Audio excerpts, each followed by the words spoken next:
अल्हम्दुलिल्लाहि रब्बिल आलमीन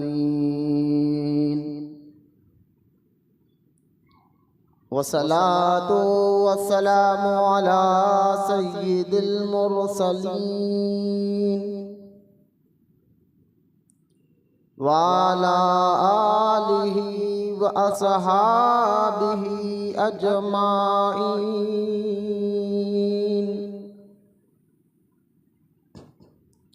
अम्मा बाद फ़क़ाल अल्लाहु तआला फ़िल क़ुरआनिल मजीद फ़अऊज़ु बिल्लाहि मिनश शैतानिर रजीम। बिस्मिल्लाहिर रहमानिर रहीम।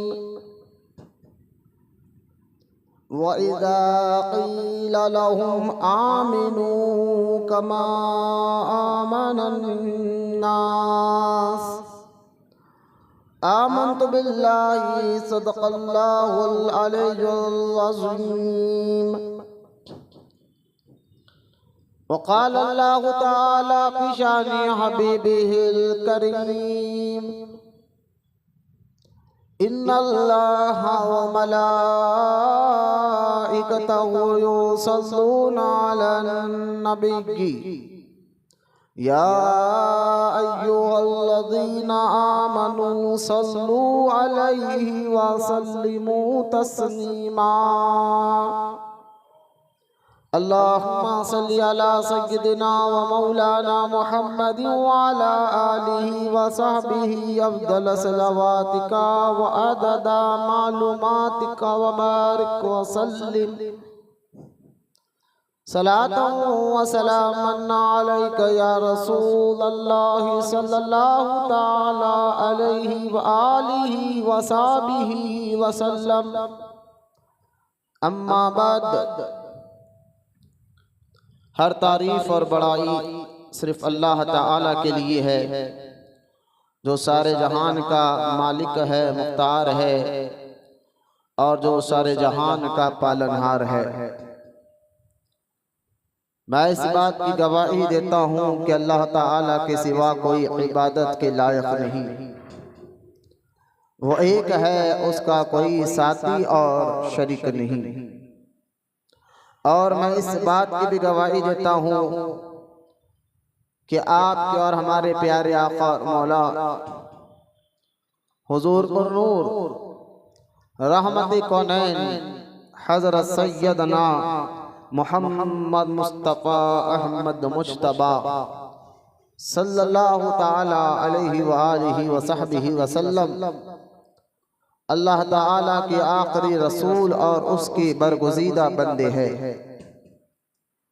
अल्लाह ताला हुजूर अकरम नूर मुजस्सम रहमत आलम सल्लल्लाहु अलैहि वसल्लम पर अहले बैत, सहाबाए किराम, ताबईन और तबे ताबईन, औलियाए उम्मत पर क़यामत तक बकसरत रहमतें और बरकतें नाज़िल फरमाता रहे।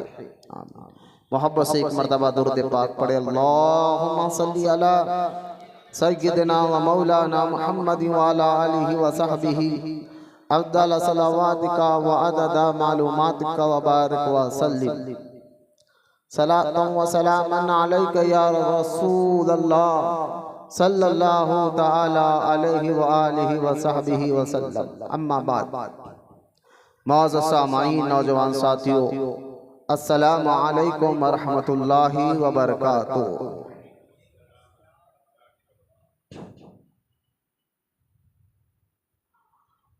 आज का ये मुबारक उन्वान जो है इंशाअल्लाह ताला अक़ीदा अहले सुन्नत के मुताबिक होगा। टॉपिक यही है, अक़ीदा अहले सुन्नत। ख़बर इसके कि मैं अहले सुन्नत व जमाअत का अक़ीदा क्या है, और ये वो जमाअत है जो जन्नती जमाअत है जिसका जिक्र कुरान और हदीस पाक में भी मौजूद है। खबर इसलिए कि इस उन्वान से मैं आपके सामने कुछ बातें बताऊं। आइए सबसे पहले हम और आप प्यारे आका करीम रहमत कौनैन सल्लल्लाहु अलैहि वसल्लम की बारगाह अक़दस में दुरूद पाक पढ़ने की अहमियत और उसकी फजीलत को समाअत करते चले। बेशुमार अहादीस जो है दुरूद पाक के फ़ज़ाइल पर कुतुब अहादीस में मौजूद है।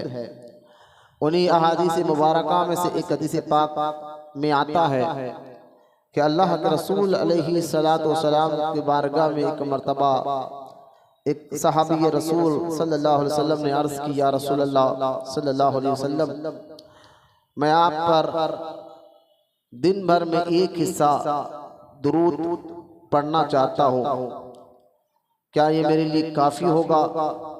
तो अल्लाह के रसूल अलैहि सलातो वसलाम ने फरमाया कि हाँ, लेकिन और बढ़ा लो तो तुम्हारे लिए बेहतर होगा। उस सहाबी रसूल अलैहिस्सलातु वस्सलाम ने फिर अर्ज़ किया, या रसूल अल्लाह सल्लल्लाहु अलैहि वसल्लम, फिर मैं दिन के 2 हिस्से दिन भर में मैं आप पर वो 2 हिस्सों में सिर्फ दुरूद पाक पढ़ता रहूँगा। तो अल्लाह के रसूल अलैहिस्सलातु वस्सलाम ने इरशाद फरमाया, बेहतर है, लेकिन और बढ़ा ले तो तुम्हारे लिए और अच्छा है। फिर उस सहाबी रसूल ने तीसरी मर्तबा कहा आका अलैहिस्सलातु वस्सलाम से कि फिर मैं एक काम करता हूँ कि दिन का जो हिस्सा दिन भर जो नमाजों के बाद काम के बाद होता है, वो तमाम हिस्सा दिन भर आप पर दुरूद पढ़ता ही रहूँगा। तो अब अल्लाह के रसूल अलैहिस्सलातु वस्सलाम ने इरशाद फरमाया, अगर तुम ऐसा करोगे तो अल्लाह ताला तुम्हारे गमों को दूर फरमाएगा, अल्लाह तुम्हारे मुश्किलों को आसान करेगा और अल्लाह तुम्हारे गुनाहों को माफ़ फरमाएगा। जब यह हदीस पाक बयान होने के बाद एक और सहाबी रसूल ने अर्ज़ किया था, या रसूल अल्लाह सल्लल्लाहु अलैहि वसल्लम, कि ज़ाहिरी ज़िंदगी में तो फरिश्ते हम जब दुरूद पढ़ते तो आप तक पहुँचाते हैं, लेकिन आप दुनिया से जाने के बाद भी क्या आप हमारे दुरूद को समाअत करते हैं, सुनते हैं? तो अबू दाऊद में यह हदीस शरीफ मुबारक मौजूद है, हदीस पाक, कि अल्लाह के रसूल अलैहिस्सलातु वस्सलाम ने शायद फरमाया कि हाँ, दुनिया से जाने के बाद भी मैं तुम्हारे दुरूद को खुद अपने कान से सुनता हूँ। वह इसलिए कि अल्लाह ताला ने ज़मीन पर यह हराम कर दिया, ज़मीन पर, कि वो नबियों के जिस्म को खा नहीं सकती, नुकसान नहीं पहुंचा सकती।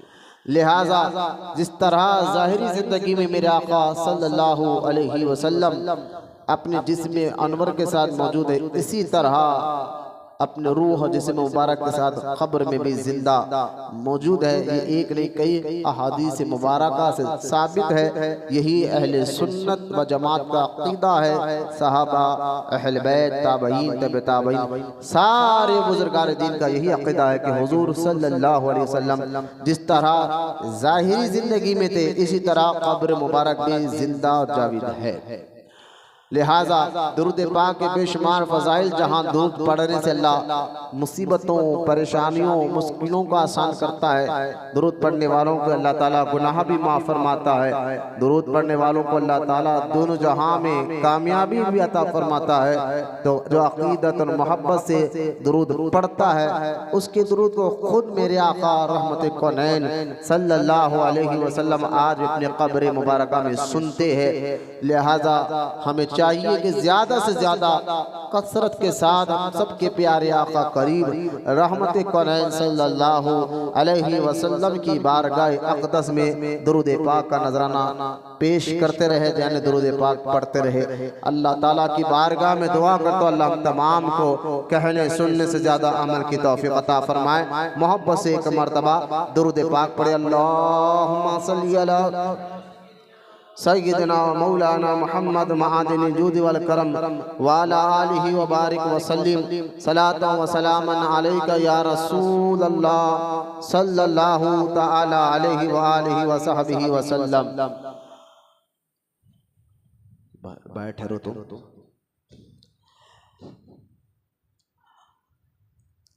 आज का जो उन्वान है वो अक़ीदा अहले सुन्नत। इस उन्वान के मुतालिक कुछ अहम बातें आपके सामने रखना है। ज़रूरत इसलिए पेश आई कि आज के इस पुरफितन दौर में बहुत से लोग जो अक़ीदा अहले सुन्नत था उसको बिगाड़ने की पूरी जी जान से कोशिश कर रहे हैं और पूरी ताकत लगा रहे हैं कि अहले सुन्नत व जमात के अक़ीदे को बिखराया जाए, तोड़ दिया जाए। इसके मुताल्लिक़ हमारे अकाबिर उलमा इकराम ने कई बयानात दिए, इंटरनेट पर, यूट्यूब पर, फेसबुक पर बयानात मौजूद है। तो लिहाजा आज मैं अक़ीदा अहले सुन्नत, सुन्नियों का क्या अक़ीदा है, सुन्नी कौन होता है, सुन्नी की पहचान क्या है, मामूलात सुन्नियत क्या है, ये सारी टॉपिक पर हम बात करेंगे इंशाअल्लाह। और आज जो अपने आप को सुन्नी कहकर, अहले सुन्नत कहकर भी जो अपने अक़ीदे को अहले सुन्नत के अक़ीदे के ख़िलाफ़ तफ़ज़ीलियों और रावज़ियों के अक़ीदा बता रहे हैं और अपने आप को सुन्नी भी कह रहे हैं और उनका काम, उनकी हरकतें शियों वाले, तफ़ज़ीलियों वाले हैं। तो आज इंशाअल्लाह ताला आज के इस दौर में, आपको पुरफितन दौर में ये सारी बातें सीखना, समझना हमारे लिए ज़रूरी है, क्योंकि कई एक नई फितने, नई बातें जब से इंटरनेट, फेसबुक पर, ये फेसबुक और इंटरनेट, यूट्यूब जो है, जब से लोगों के दरमियान हर फ़ोन में आ गया है, तो हर कोई अपने आप को एक बहुत बड़ा मौलवी समझ रहा है, जिनको हम दूसरी ज़ुबान में चबूतरों के मुफ्तिया कहते हैं।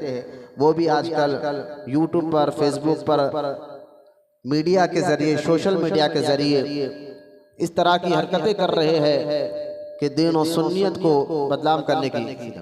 अगर पीठ में दर्द हो तो कुर्सी पे बैठ जाइए, आप टेगा लेके मत बैठे, मस्जिद के अदब के खिलाफ है ये। तो लिहाजा आज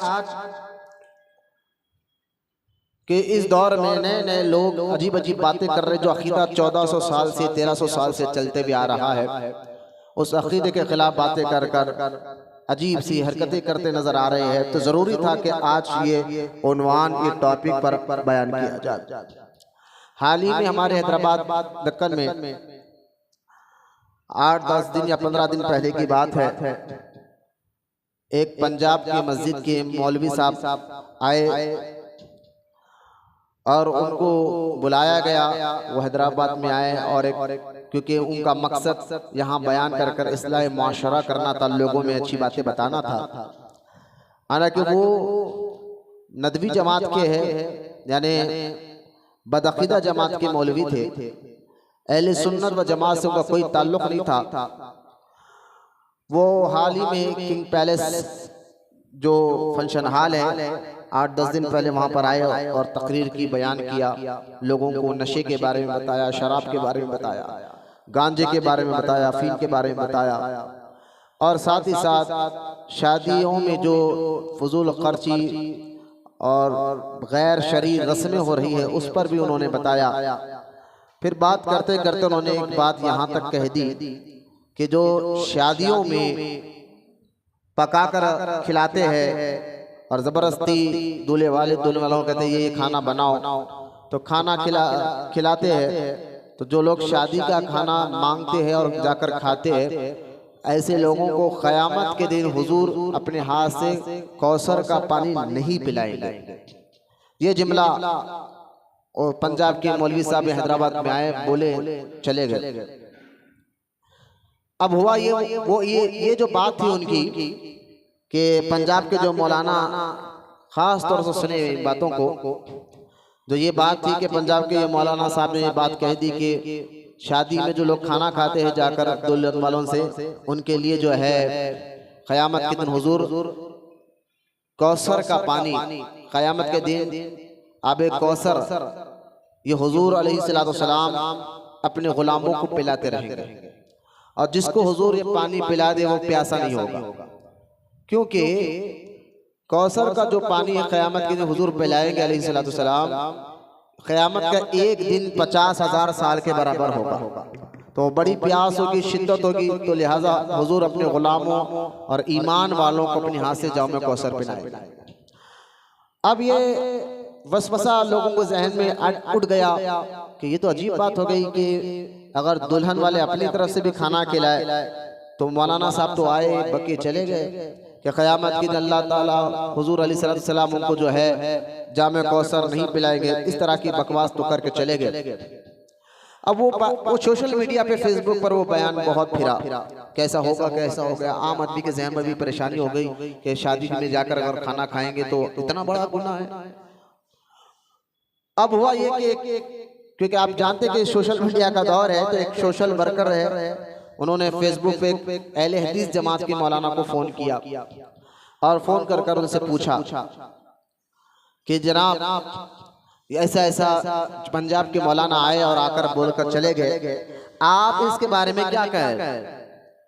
और वो मौलाना जो अहले हदीस जमात से उनका ताल्लुक था, हैदराबाद की है अहले हदीस जमात का उनका ताल्लुक था, उन्होंने तो ये कहा कि ये गलत बात है। असल बिदअत ये है कि नमाज के बाद जो दुआ की जाती है, दुआ के बाद अगर फिर चंद 1500 मुसलमान बैठकर इज्तिमाई दुआ करें सब मिलकर, तो वो अहले हदीस कहने लगे ये भी बिदअत है, ये भी गलत है। अब थोड़ा अपनी अक्ल से लाया के पहले 1500 मुसलमान बैठकर दुआ कर रहे अल्लाह से और ये कह रहे कि हराम बिदअत है, इसमें ऐसा क्या गुनाह हो रहा है आप बताएं। ऐसी क्या गलती हो रही है कि अगर 500,000 मुसलमान एक जगह बैठकर अल्लाह की बारगाह में दुआएं कर रहे हैं, तो इसमें दीन को क्या नुकसान पहुंच रहा है, कुरान को क्या नुकसान पहुंच रहा है, शरीयत को क्या नुकसान पहुंच रहा है। तो इन्होंने बकवास कर दी कि नहीं ऐसा मांगना भी बिदअत है, ये है फला है। तो खैर ये दोनों बयान, वो पंजाब के मौलवी साहब का बयान और ये अहले हदीस जमात के ये बयान के ये सही है वो गलत है, इस तरह की बकवास, ये दोनों बयान सोशल मीडिया पे फिलवक्त 4-5 दिन से बहुत ज्यादा वायरल हो रहे हैं। अब एक और चबूतरे के मुफ्ती खड़े हुए उन दोनों के बीच में, और वो खड़े होकर कहने लगे कि पंजाब से एक सुन्नी मौलाना आए और हैदराबाद के एक अहले हदीस मौलाना ने ये बोल दिया, ये कह दिया।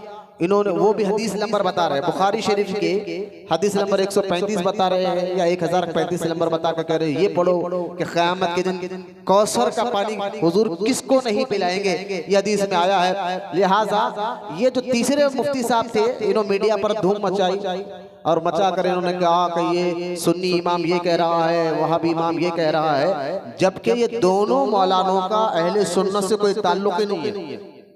क्योंकि बयान रिकॉर्ड हो रहा है, बयान रिकॉर्ड होकर जाएगा, खुलकर कह रहा हूं ना पंजाब के आने वाले मौलाना साहब का अहले सुन्नत से ताल्लुक है, ना हैदराबाद के वो अहले हदीस जमात के जो मौलाना ने बयान किया उनका भी कोई ताल्लुक अहले सुन्नत से नहीं है। दोनों भी सुन्नी नहीं है, ये दोनों भी बदअकीदा बदमज़हब जमात के।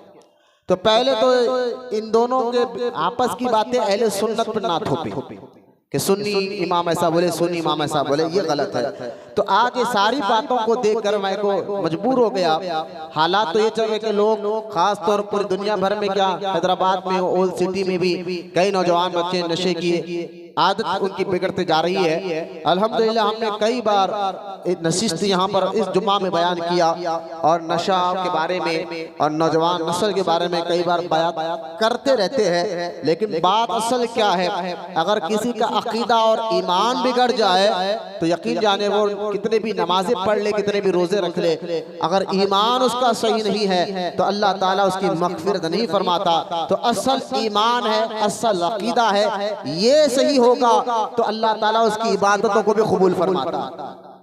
तो आज जो हमला हो रहा है, जहां नौजवान मुसलमान बच्चे जहां दीन से दूर, नमाज से दूर, रोजे से दूर, कुरान हदीस से दूर हो रहे हैं, नशे की आदत पड़ गई है, सोशल मीडिया की आदत पड़ गई है, लत जैसी पड़ गई है, वहीं पर जो है कुछ ऐसे फिरके खास तौर हमारे हैदराबाद में भी सरगर्म काम कर रहे हैं कि किसी को बुरा मत बोलो, सब मुसलमान एक हो जाओ, इस तरह की बातें कर कर अकीदे को बिगाड़ लगे हैं। अब किसी को बुरा मत बोलो, सब मुसलमान एक हो जाओ, कलमे की बुनियाद पर एक हो जाओ। तो मैं इस सारी बातों का इंशाअल्लाह आज जवाब दूंगा, लेकिन ज्यादातर ये जो लोग कह रहे हैं ना कि किसी को बुरा मत बोलो, सारे मुसलमान एक होने का वक्त है, तो ये जो बोल रहे हैं उनका ज्यादातर ताल्लुक सियासी जमात से। ये सियासी जमात, ये लीडर्स जो होते हैं ना, अपने कुर्सी को बचाने के लिए, सबको लेके चलने के लिए बातें नारा लगा रहे हैं कि सब मुसलमान एक हो जाए, किसी को बुरा मत बोलो, किसी को गलत मत बोलो, सुन्नी वहाबी बदअकीदा सब एक हो जाओ। तो ये खास तौर सियासी लीडर कह रहे हैं। और जब भी मैं सियासी लीडरों से मैं पूछता हूँ इंटरनेट के जरिए, जब इलेक्शन आता है उस वक्त तो तुम्हारी ये बातें कहाँ जाती? इलेक्शन के वक्त तो फला पार्टी के बारे में बोलते हो, फला पार्टी के बारे में बोलते हो, वो पार्टी ऐसा है, ये पार्टी ऐसा है, वो पार्टी ऐसा है, और अपनी पार्टी को अच्छा बताते हो। तब तुम्हें बुरा बोलना, किसी को गलत बोलने का जब समझ में नहीं आता। लेकिन जब दीन की बात आ जाए, कुरान की बात आ जाए, इस्लाम की बात आ जाए, जहाँ लोग बदअकीदा वहाबी हो, वो लोग गलत बातें कर रहे हैं और तुम कह रहे हो कोई बुरा मत बोलो, तो असल ये लड़ाई कुर्सी की है। तो मैंने कहा ये तुम्हें, तुम्हारी कुर्सी मुबारक हो, हम तुम्हारी कुर्सी या कुर्सी के लिए नहीं, हम ऐतल कुर्सी के लिए लड़े। और नौजवान बच्चों को, नौजवान नस्लों को अहले सुन्नत व जमात का सही अकीदा बताकर उनके ईमान और अकीदे के बारे में मुकम्मल नॉलेज भी देंगे और बताएंगे कि सुन्नी होता कौन है, उसका अकीदा क्या होता है। तो ये सारी बातें तमहीद थी जो मैं आपको, आने वाला मेरा जो उन्वान है बयान, वो आपको आसानी से समझ में आए, इसलिए मैंने ये सारी बातें आपके सामने रखी। अल्लाह हम तमाम को कहने सुनने से ज्यादा अमल की तौफीक अता फरमाए। अब आए अहन अपना मौजू पर आते हैं। कुरान पाक, पहले आप देखिए कुरान पाक में अल्लाह ताला सूरह बकरा में इरशाद फरमाता है, जरा आयत मुबारक पर गौर करें। सूरह बकरा की आयत है, अल्लाह ताला इरशाद फरमाता है, व इज़ा क़ीला लहुम आमिनू कमा आमनन नास। इस आयत का तर्जुमा सुने।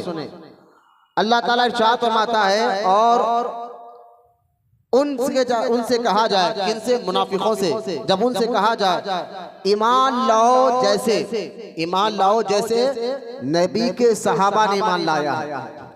हुजूर अलैहिस्सलाम के सहाबा ने जो ईमान लाया, इस तरीके से मुनाफिकीन को अल्लाह ताला कुरान में कहता है तुम भी ईमान इनकी तरह लाओ, नबी के सहाबा की तरह ईमान लाओ।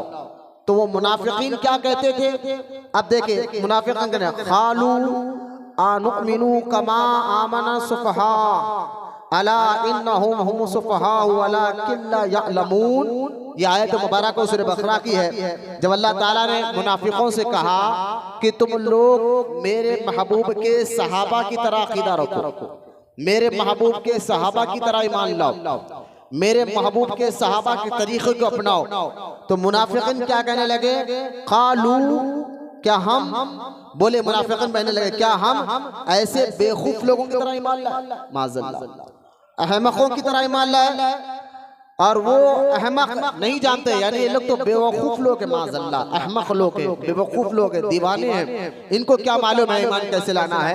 ये आयत मुबारक सूरह बकरा की जो मैंने आपके सामने मुख्तसर तर्जुमे के साथ आपके सामने रखा है।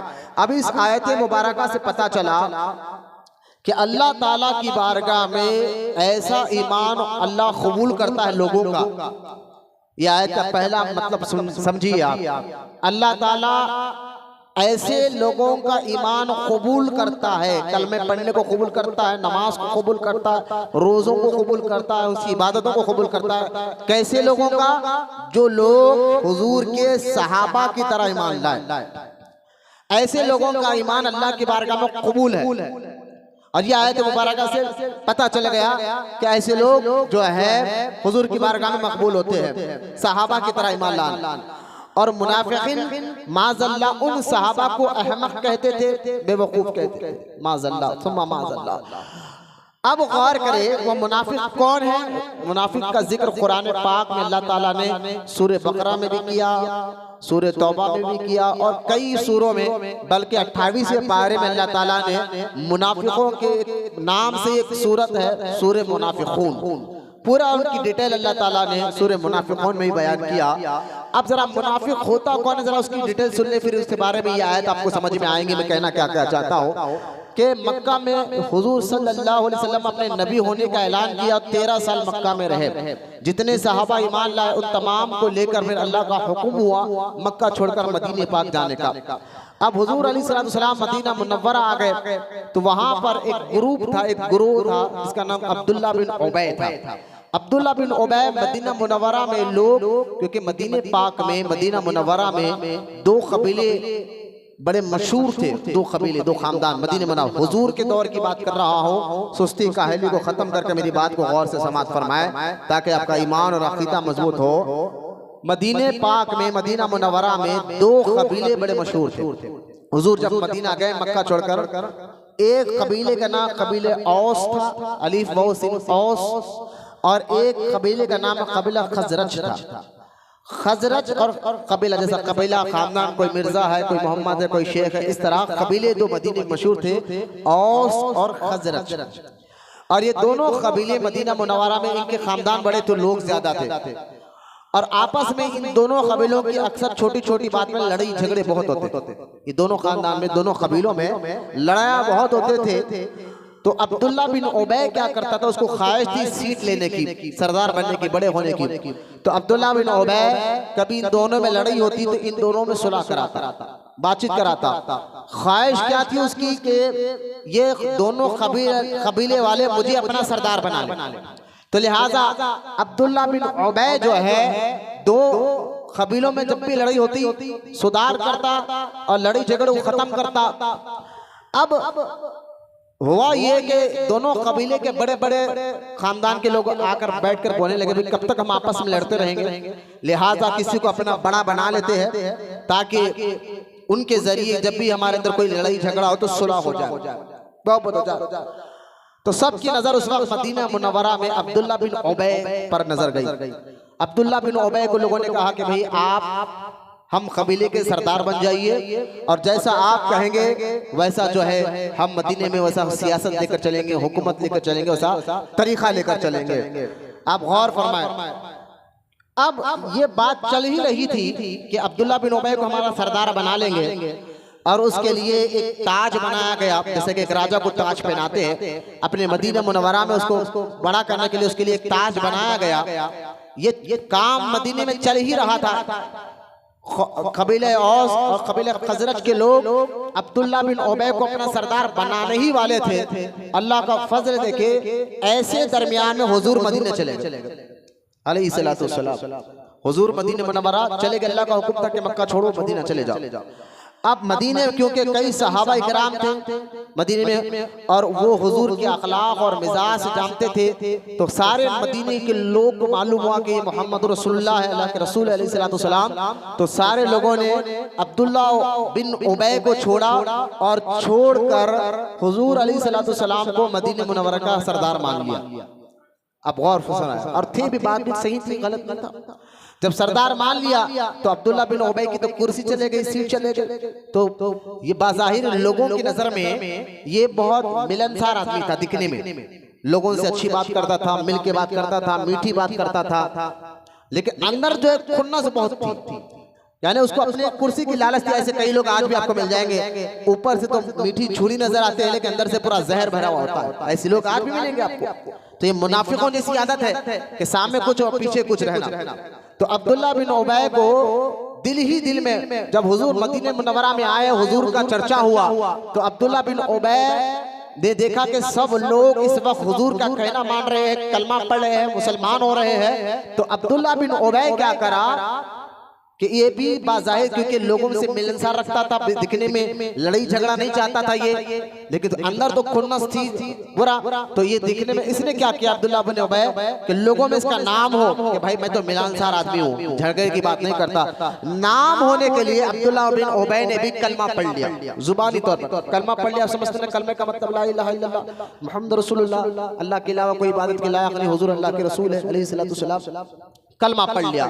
अब गौर फरमाएं, ये सारी बातें मैं इसलिए एक एक रुक रुक के समझा रहा हूं ताकि आपको अहले सुन्नत क्या है समझ में आ जाएगा इंशाअल्लाह। आपको एक एक बात समझ में आ जाएगी, डट कर बैठे। अल्लाह हमारे बैठने को कबूल फरमाए। हम एक घंटा 1.5 घंटा बिठा रहे हैं, बिठाकर आपको तकरीर सुनाना ख्वाहिश नहीं है, अल्लाह की रजा के लिए बिठाया। मस्जिद में बिठाना, जब तक आप बैठेंगे तब तक फरिश्ते नेकियां लिख रहे हैं। आप थोड़ा सा अंदाजा करें कि हम थोड़ी मेहनत कहीं पर पता चल जाए कि फला स्कीम कर रही है तो 2-2 घंटे हम यूं ठहर जाते हो स्कीम हासिल करने के लिए। तो आज हम अगर मस्जिद में बैठेंगे, जितनी देर बैठे उतनी नेकियां लिखे जा रहे हैं। तो ये भी एक सवाब का काम है, सबसे अहम काम है और असल काम है। तो डट कर बैठिए कि आपको मुनाफिक के बारे में समझ में आ जाएगा। अब हुआ ये कि अब्दुल्ला बिन उबै कलमा पढ़ लिया जुबानी तौर पर, अंदर से इसके दिल में ना अल्लाह से मोहब्बत थी, ना रसूल से मोहब्बत थी, ना कुरान से, ना हदीस से, ना दीन से, ना शरीयत से। अब ये शख्स अब्दुल्ला बिन उबै जो है, जो जाहिर तौर पर कलमा पढ़ लिया, अब ये क्या करता था, मदीने पाक की बात है, मदीने मुनव्वरा की ये बात है, हुजूर जब मक्का छोड़कर मदीना चले गए तब की बात है। तो ये अब्दुल्ला बिन उबै क्या करता था, बाज़ाहिर मुसलमान सहाबा के साथ कहता था मैं तुम्हारे साथ हूँ, तुम्हारे नबी का मैंने कलमा पढ़ा, मैं भी मुसलमान हूँ, नमाज भी पढ़ता था, बाज़ाहिर दिखने में रोजा भी रखता था, और अंदरूनी तौर पर, गैबाना तौर पर हुजूर के दुश्मनों से इसकी खास दोस्ती थी। जो हुजूर के कौन दुश्मन थे, यहूदी और नसारा जो मदीने मुनव्वरा में रहा करते थे, उनसे जाकर मिलता था और हाथ मिलाकर कहता था मैं हालात को देखकर उनके साथ हूँ। क्योंकि बहुत से लोग उनकी पार्टी में आ रहे हैं, माज़अल्लाह, वो कहता था उनके पास आ रहे हैं, उनकी जमात में आ रहे हैं, हालात को देखकर मैं उनके साथ हूँ, लेकिन मेरा दिल, मेरा मिजाज, मेरे दिमाग तुम्हारे साथ है। यहूदियों को कहता था। तो ये मुनाफिकाना चाल कि मुसलमानों के साथ आकर के मैं तुम्हारे साथ हूँ, यहूदियों के साथ जाकर कहता था मैं तुम्हारे साथ हूँ, और अपने चेलों के सामने बैठ कर ये कहता था भाई जिसका पल्ला भारी उसके साथ रहो, आगे चलकर देखेंगे कि किसके साथ रहना है। तो ये मुनाफिक क्या कहता था कि अभी अगर मुसलमानों का पल्ला भारी है तो उनके साथ रहो, जब इनका पल्ला हल्का होगा हम यहूदियों के साथ हो जाएंगे, लिहाजा ना हम इनसे दुश्मनी करेंगे ना इनसे दुश्मनी करेंगे, और हमें ईमान भी कबूल करना नहीं है। तो ये सारी हरकतें, एक तो ये इनकी हरकतें, इसको कहते हैं मुनाफिक एतिकादी। क्या कहते हैं, मुनाफिक एतिकादी, यानी इनका अकीदा गलत था। मुनाफिक एतिकादी को कहा जाता है, बाज़ाहिर कलमा पढ़े लेकिन दिल में ना अल्लाह से मोहब्बत, ना कुरान से, ना रसूल से मोहब्बत। ये है, ये सारा जिक्र कुरान सूरह मुनाफिकून में मौजूद है। मैं उसका लुब्बुल लुआब आपको तर्जुमा सुना रहा हूँ, कोई किस्सा, कोई कहानी, कोई आपको जो है नहीं सुना रहा हूँ, बल्कि जो है वो आपको बता रहा हूँ।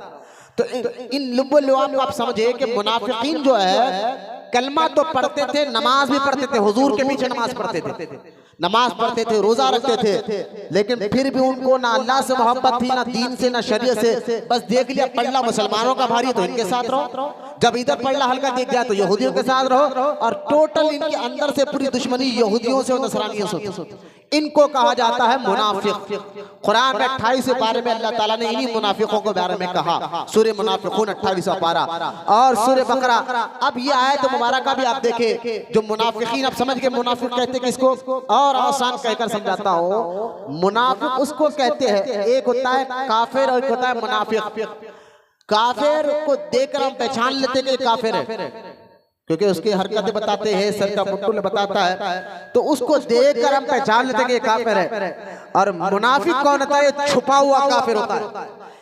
एक खुला हुआ काफिर, उसको देखकर हम आप पहचान लेते हैं। एक होता है छुपा हुआ काफिर, दिखने में तो ये पहचाने नहीं जाते, लेकिन अंदर से काफिर होते हैं। दिखने में तो मुसलमान नजर आते हैं, नमाज पढ़ते नजर आते हैं, लेकिन इनका अकीदा अंदर से ना अल्लाह से मोहब्बत, ना रसूल से मोहब्बत, ना सहाबा और अहले बैत से मोहब्बत। तो लिहाजा इनको छुपे हुए काफिर कहते हैं। खुला हुआ काफिर, एक छुपा हुआ काफिर, इस बात को ज़हन में रखिए आप। आगे बढ़ते हैं। अब ये मुनाफिकों की एक एक आदतों को है गौर करें। कुरान में अल्लाह ताला ने ये मुनाफिकों की एक एक आदतों का जिक्र कुरान में अल्लाह ने किया। अल्लाह ने एक एक आदतों का जिक्र किया, और यहाँ तक अल्लाह ताला ने कुरान में फरमाया, सूरह मुनाफिकून की जो पहली आयत है कि ए हबीब मैं कहता हूँ, अल्लाह कह रहा है मैं कहता हूँ, ये मुनाफिक मुसलमान नहीं है। आना के मुसलमान दिखने में, जैसे कि हम किसी वहाबी बदअकीदा को कहते हैं कि कोई वहाबी काफिर होता है, उसके पीछे हम नमाज नहीं पढ़ सकते, तो बात सुन्नी मुसलमान भोले भाले कहते हैं ये क्या आपने कह दिया कि वहाबियों के पीछे नमाज नहीं होती, ये आप लड़ाई की बात कर रहे हैं, झगड़े की बात कर रहे हैं। तो मैं आपको बता दूं कि देखिए, बाज़ाहिर कलमा पढ़कर नमाज पढ़ना, रोजा रखना, ये सेम काम मुनाफिकीन भी कर रहे थे। नमाज भी पढ़ रहे थे, कलमा भी पढ़ रहे थे, रोजा भी रख रहे थे, अल्लाह की इबादत भी कर रहे थे, लेकिन कुरान में अल्लाह ने क्या कहा, 28वां पारा सूरह मुनाफिकून की पहली आयत का तर्जुमा अगर आप पढ़े तो अल्लाह फरमाता है हबीब मैं कहता हूं ये मुसलमान नहीं।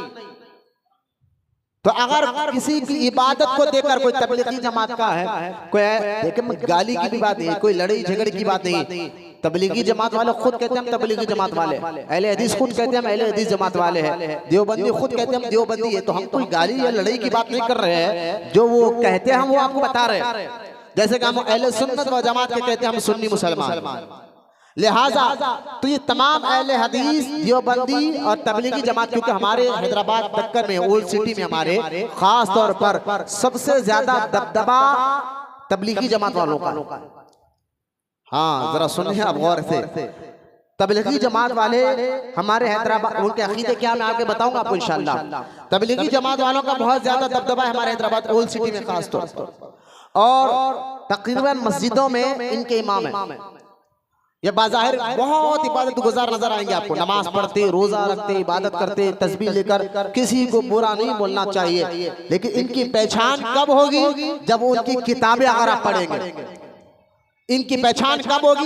कि मुनाफिक यही कहते थे, बाज़ाहिर तो मुनाफिक मुसलमानों के साथ कहते थे हम तो इस्लाम से मोहब्बत करते, दीन से मोहब्बत करते, कुरान से मोहब्बत करते हैं, लेकिन जब पीठ पीछे जाते तो अपने चाहने वालों के सामने कहते क्या दीन है, क्या कुरान है, क्या हदीस है। वो अल्लाह के बारे में बकवास करते, हमारे नबी के बारे में बकवास करते थे। लिहाजा अल्लाह ताला ने इनको क्या किया? इनको एक्सपोज किया।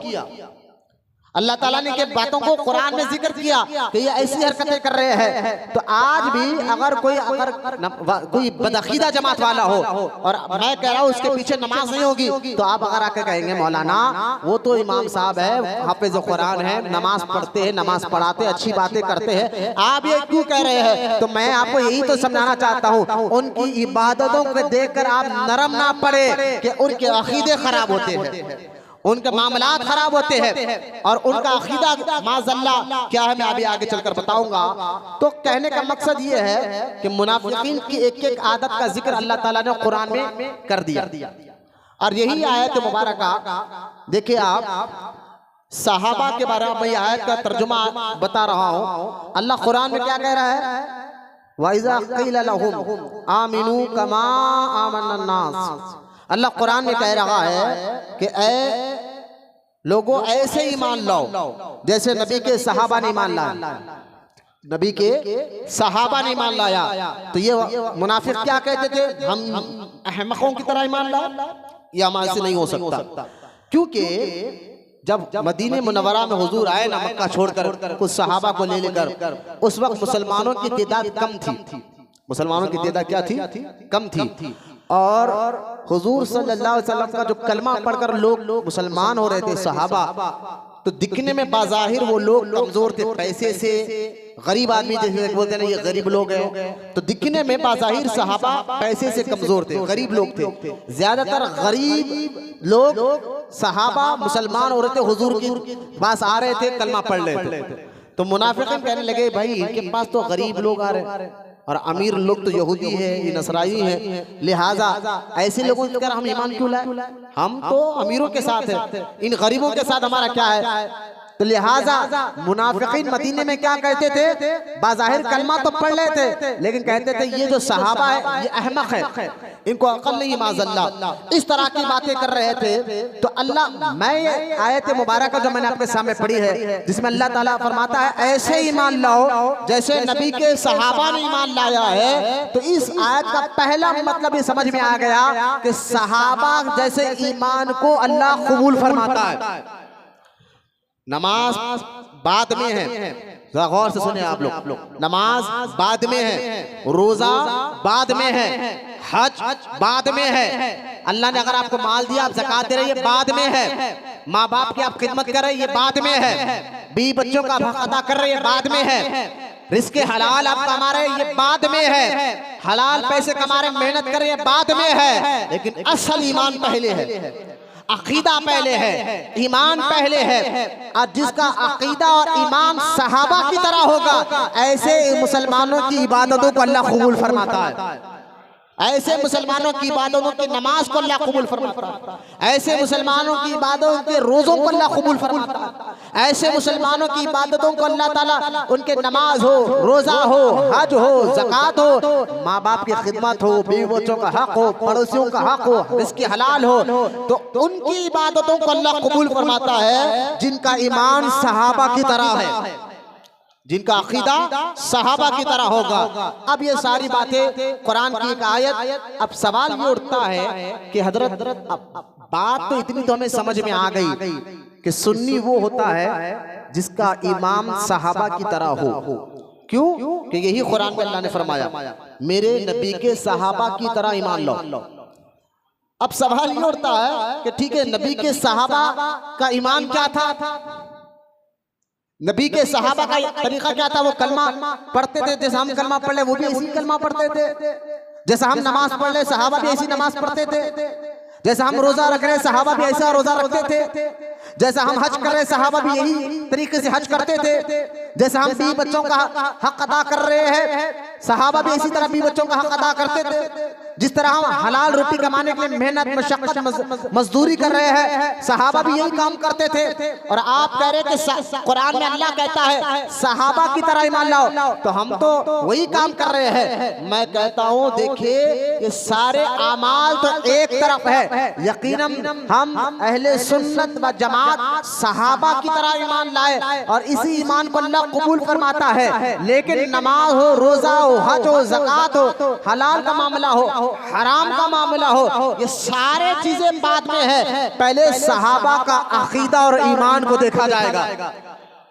पहले सहाबा का अकीदा क्या था? सहाबा हुजूर के बारे में क्या कहते थे?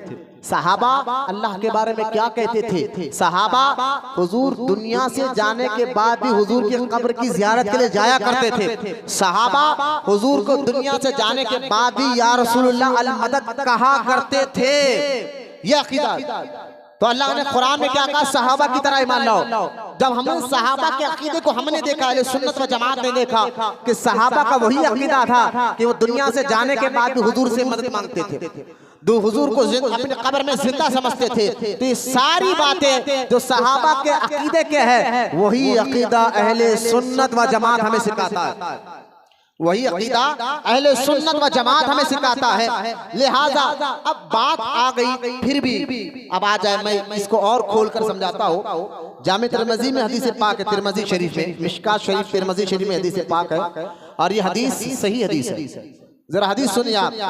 अल्लाह के रसूल सल्लल्लाहु अलैहि वसल्लम ने इरशाद फरमाया। अब आप कहेंगे सहाबा की तरह ईमान लाओ, तो अब उसका एक आसान सा मैं मतलब समझा रहा हूँ ताकि आपको बात समझ में आ रही। बड़ी मेहरबानी है, जरा मेरी बात को गौर फरमाए।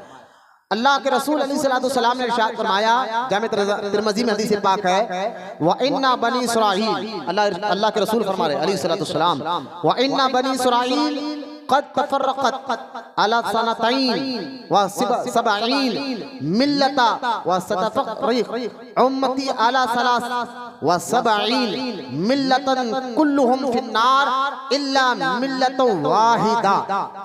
अब देखिए हदीस पाक जो तिरमिज़ी शरीफ में है, सरकार मदीना अलैहिस्सलाम फरमाते हैं कि बनी इसराइल, गौर से सुने हदीस को, हुजूर फरमा रहे बनी इसराइल में मुसलमानों के अंदर, बनी इसराइल में मुसलमानों के अंदर, लोगों के अंदर नहीं, लोग में सारे लोग आ जाते, यहूदी भी आ जाते, ईसाई भी आ जाते, नसरानी भी आ जाते। यहाँ लोगों की बात नहीं हो रही है। सरकार इरशाद फरमा रहे हैं अलैहिस्सलाम, बनी इसराइल में मुसलमानों के अंदर 72 फिरके बन गए थे। कितने? 72 फिरके, 72 बनी इसराइल में। बनी इसराइल कौन है, क्या है? मैं सिर्फ एक बात कहता हूँ कि बनी इसराइल उस कौम को कहते हैं जो हजरत सैयदना याकूब अलैहिस्सलाम की औलाद है। याकूब एक नबी की औलाद। दूसरा, ये कौम में बहुत से नबियों को अल्लाह ने भेजा था। बनी इसराइल कौम में अल्लाह ताला ने बहुत से नबियों को भेजा है इनकी हिदायत के लिए, इनके रहबरी के लिए, तो उनको बनी इसराइल कहते हैं। अब देखें अल्लाह के रसूल सल्लल्लाहु अलैहि वसल्लम फरमाते हैं कि बनी इसराइल में मुसलमानों में 72 जब फिरके हो गए थे, 72 और हुजूर फरमाते हैं अलैहिस्सलाम, मेरी उम्मत में 73 हो गए। मेरी उम्मत में 73, एक बढ़ के अभी 73 होंगे। और फरमाया अल्लाह के रसूल अलैहिस्सलाम ने कि मेरी उम्मत में 73 फिरके बनेंगे मुसलमानों के अंदर। फिरके से मुराद मुसलमानों में एक फिरके बनेंगे, 73 फिरके, 73। और सरकार फरमा रहे अलैहिस्सलाम, उन 73 फिरकों में एक फिरका जन्नती होगा। बनेंगे कितने? 73। और उसमें से एक फिरका जन्नती होगा, बाकी सब दोज़खी होंगे। अब अगर आप देखें, अगर आप गिनने बैठ गया, चलिए ठीक है मौलाना, हदीस, और मैं कहता हूँ हदीस माज़अल्लाह जमीन फट सकती है, आसमान फट सकता है, हुजूर अलैहिस्सलाम जो कह दे वो गलत हो ही नहीं सकता। पहले तो जो लोग जो लीडरा, जो पहलवाना, रौडिया, ये कहते ना सब मिलकर मुसलमान एक हो जाओ, तो उनको कहना भाई कभी ये पार्टी सियासी लीडर में जो इलेक्शन चलता जब जाकर ये भी बोलो सब पार्टी वाले एक हो जाओ। छोड़ो ये बातें, तुम्हारे जो है ना शहद में जहर देने के बराबर के है। पहले तो ये, दूसरा जो ये कहता ना किसी को बुरा नहीं बोलना चाहिए, सिर्फ एक हो जाना चाहिए। मैं उनको कहता हूँ क्या मुझे बताइए कि खुशबू और बदबू एक जगह हो सकती? खुशबू और बदबू एक जगह नहीं हो सकता, दिन और रात एक जगह नहीं हो सकते। इसी तरह आशिक रसूल और गद्दार रसूल एक जगह नहीं हो सकते। तो कलमे की बुनियाद पर एक नहीं, इश्क रसूल की बुनियाद पर एक होना चाहिए। मियां इनको बताया, मस्जिद की अदब बताया हजरत को कि मेरी उम्मत में 73 फिरके होंगे और एक जन्नती होगा। ये हदीस बता रहा हूं, कोई किसी मौलवी साहब की बात नहीं है, हुजूर की हदीस है। अब कोई लीडर, कोई पहलवान, कोई रोडी आगे ना किसी को बुरा मत बोलो, खामोश बैठ। हुजूर ने कहा फिरके होंगे तो होकर रहेंगे। हुजूर जो कहते तो उसको कौन रोक सकता है? कोई मौलवी, कोई पहलवान, कोई लीडर नहीं, होंगे। हुजूर ने इरशाद फरमाया कि मेरी उम्मत में 73 फिरके होंगे।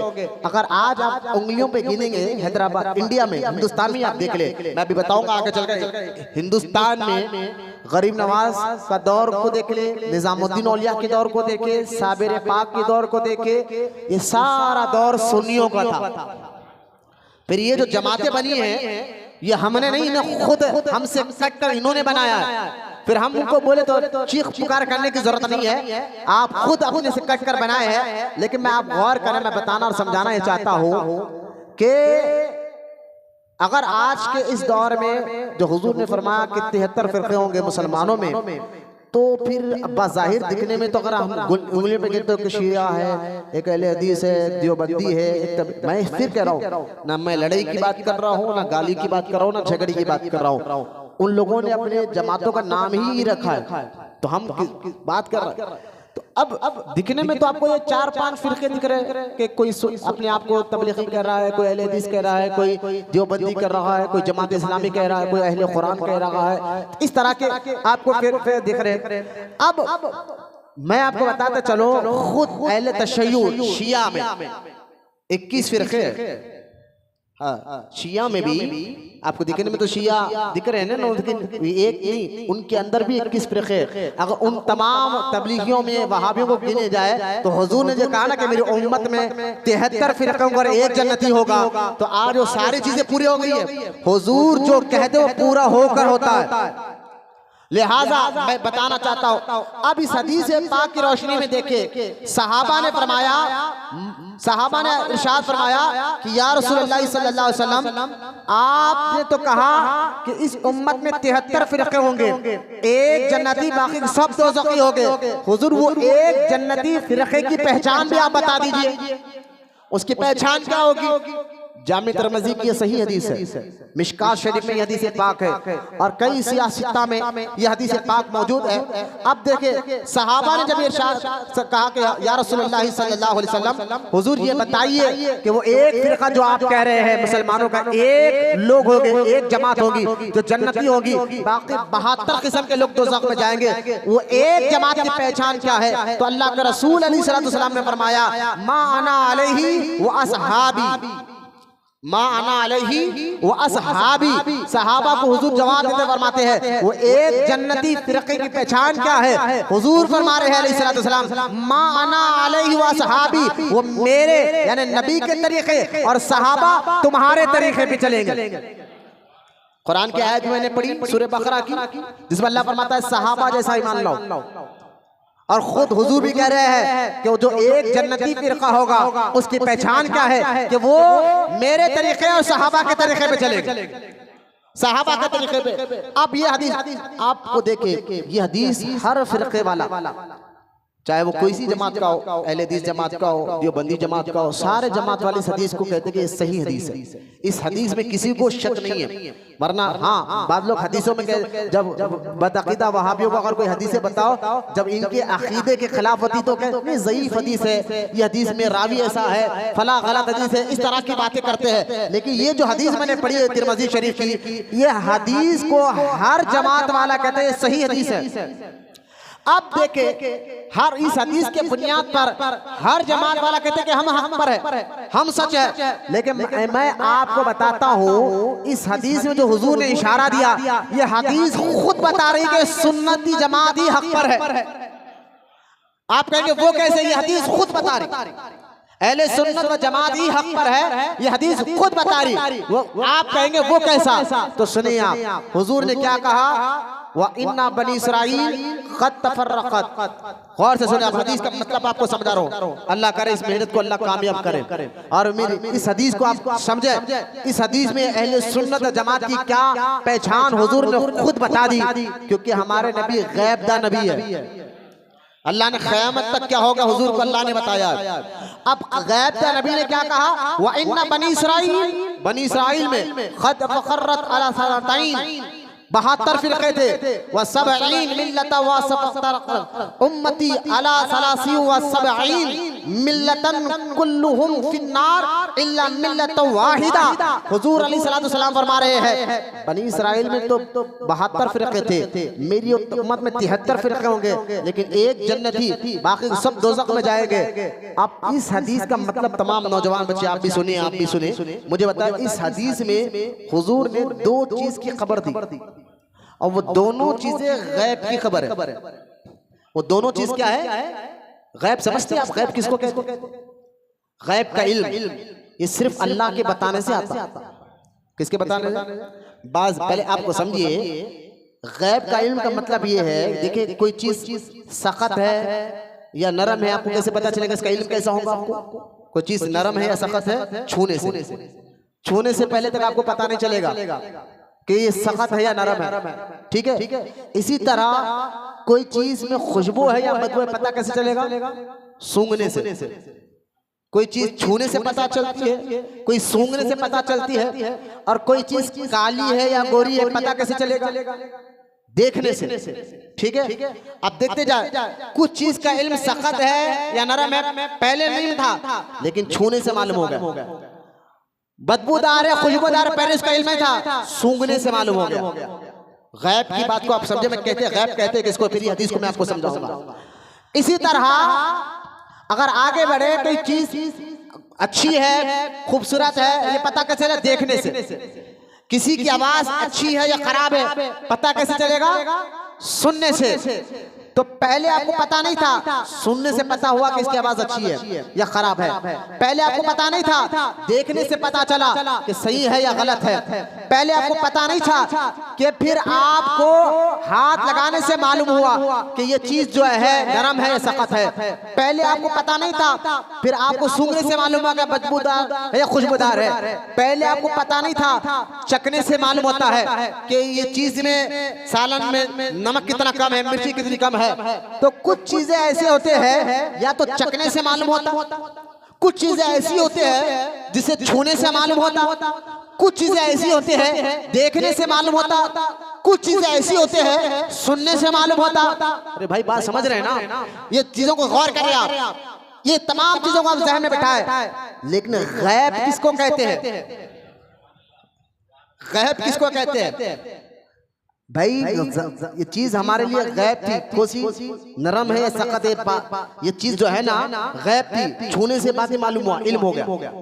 पहले क्या था मालूम नहीं था, छूने से मालूम हो गया। तो ये सख्त है या नरम है। मैं आपको समझाना ये चाहता हूँ कि गैब कहते किसको है, गैब का इल्म कहते किसको है। ये भी तो इल्म है कि सख्त चीज है या नरम चीज है, छूने से मालूम हो गया कि सख्त है। तो इसी तरह गैब का इल्म क्या है? तो गैब का इल्म ना छूने से मालूम होता, वो और चीजें तो छूने से मालूम हो जाते हैं। अल्लाह करे मेरी बात आपको समझ में आ रहा है, कौन आ रहा जा रहा मत देखिए आप। कुछ चीजें ऐसी है जो गैब का है, लेकिन छूने से, सूंघने से, देखने से, सुनने से, चखने से मालूम हो जाता है। गैब का इल्म क्या है? ना वो छूने से मालूम होता, ना सुनने से मालूम होता, ना देखने से मालूम होता, ना चखने से मालूम होता। गैब का इल्म उसको कहते हैं सिर्फ अल्लाह के बताने से मालूम होता है। पहले गैब का इल्म कहते हैं, किसको ये समझ लिया है आप? क्या किसके बताने से मालूम होता? गैब का इल्म सिर्फ अल्लाह के। कल क्या होगा ये गैब है, कल क्या होगा ये गैब है, तो इसका इल्म हमें क्या मालूम है?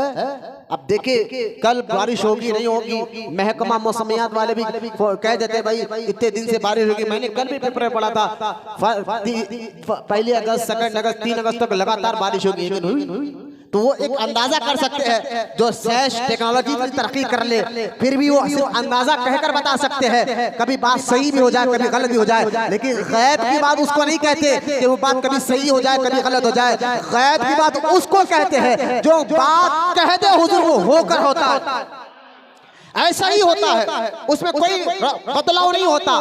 अब गैब का इल्म क्या है? ये अल्लाह के बताने से होता है। कल क्या होगा, आगे चलकर क्या होगा, पिछले साल, पिछले की बात देखे। अगर आपकी उम्र 50 साल है तो मैं आपको कहूंगा 100 साल पहले का आपको मालूम है?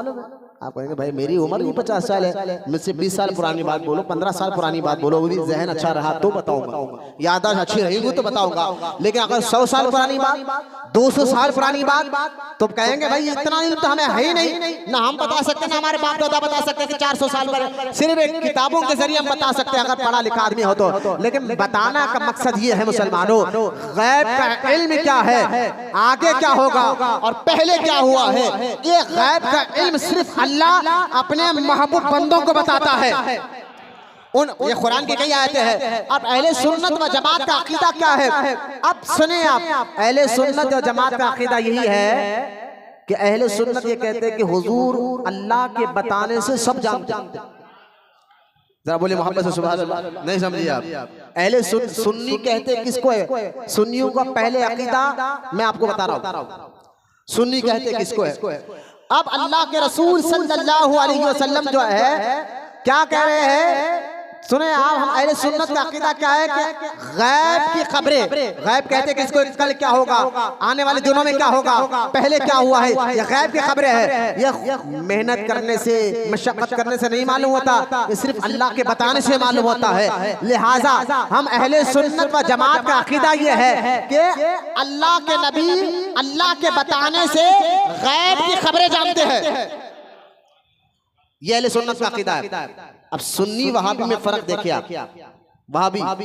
वहाबी में सारी जमातें आ गए, शिया भी आ गए, तबलीगी जमात भी आ गई, अहले हदीस भी आ गए। फिर कह रहा हूँ लड़ाई की बात नहीं, झगड़े की। वो अपने आप की जमात का नाम ही वही रखी, तो हम भी बता रहे, तारुफ करा रहे, तारुफ करा रहा, कोई झगड़े की बात नहीं है।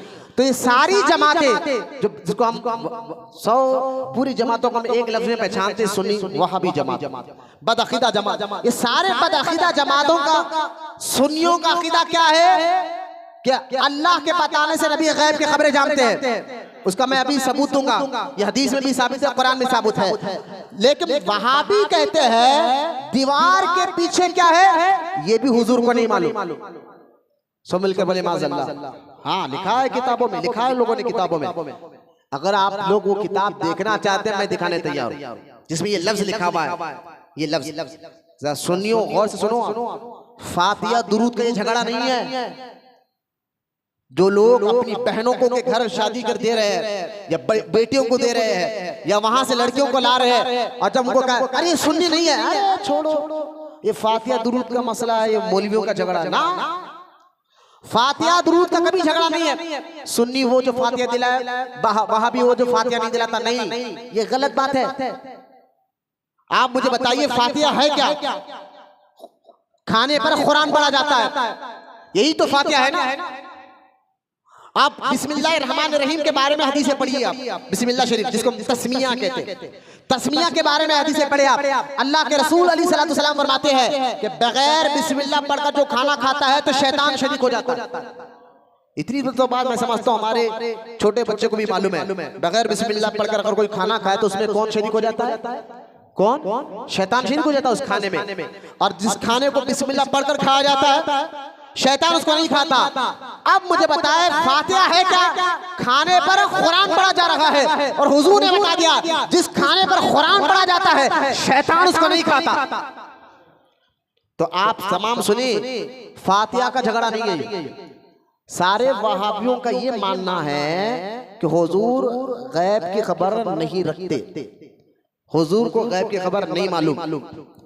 और यहाँ तक के इसी देवबंदी जमात के मौलवी अशरफ अली थानवी ने अपनी, अच्छा ये किताब भी मेरे पास है और मैं इस सारी किताबें जमा की हूँ, मेरे को आप रुक के बताएंगे मौलाना बताइए तो मेरा रूम बाजू की मस्जिद को लगकर सारी किताबें अल्हम्दुलिल्लाह आप लोग की दुआ से। ऐसा नहीं है क्योंकि हम अहले सुन्नत व जमात सारे बातें प्रूफ के साथ कहते हैं।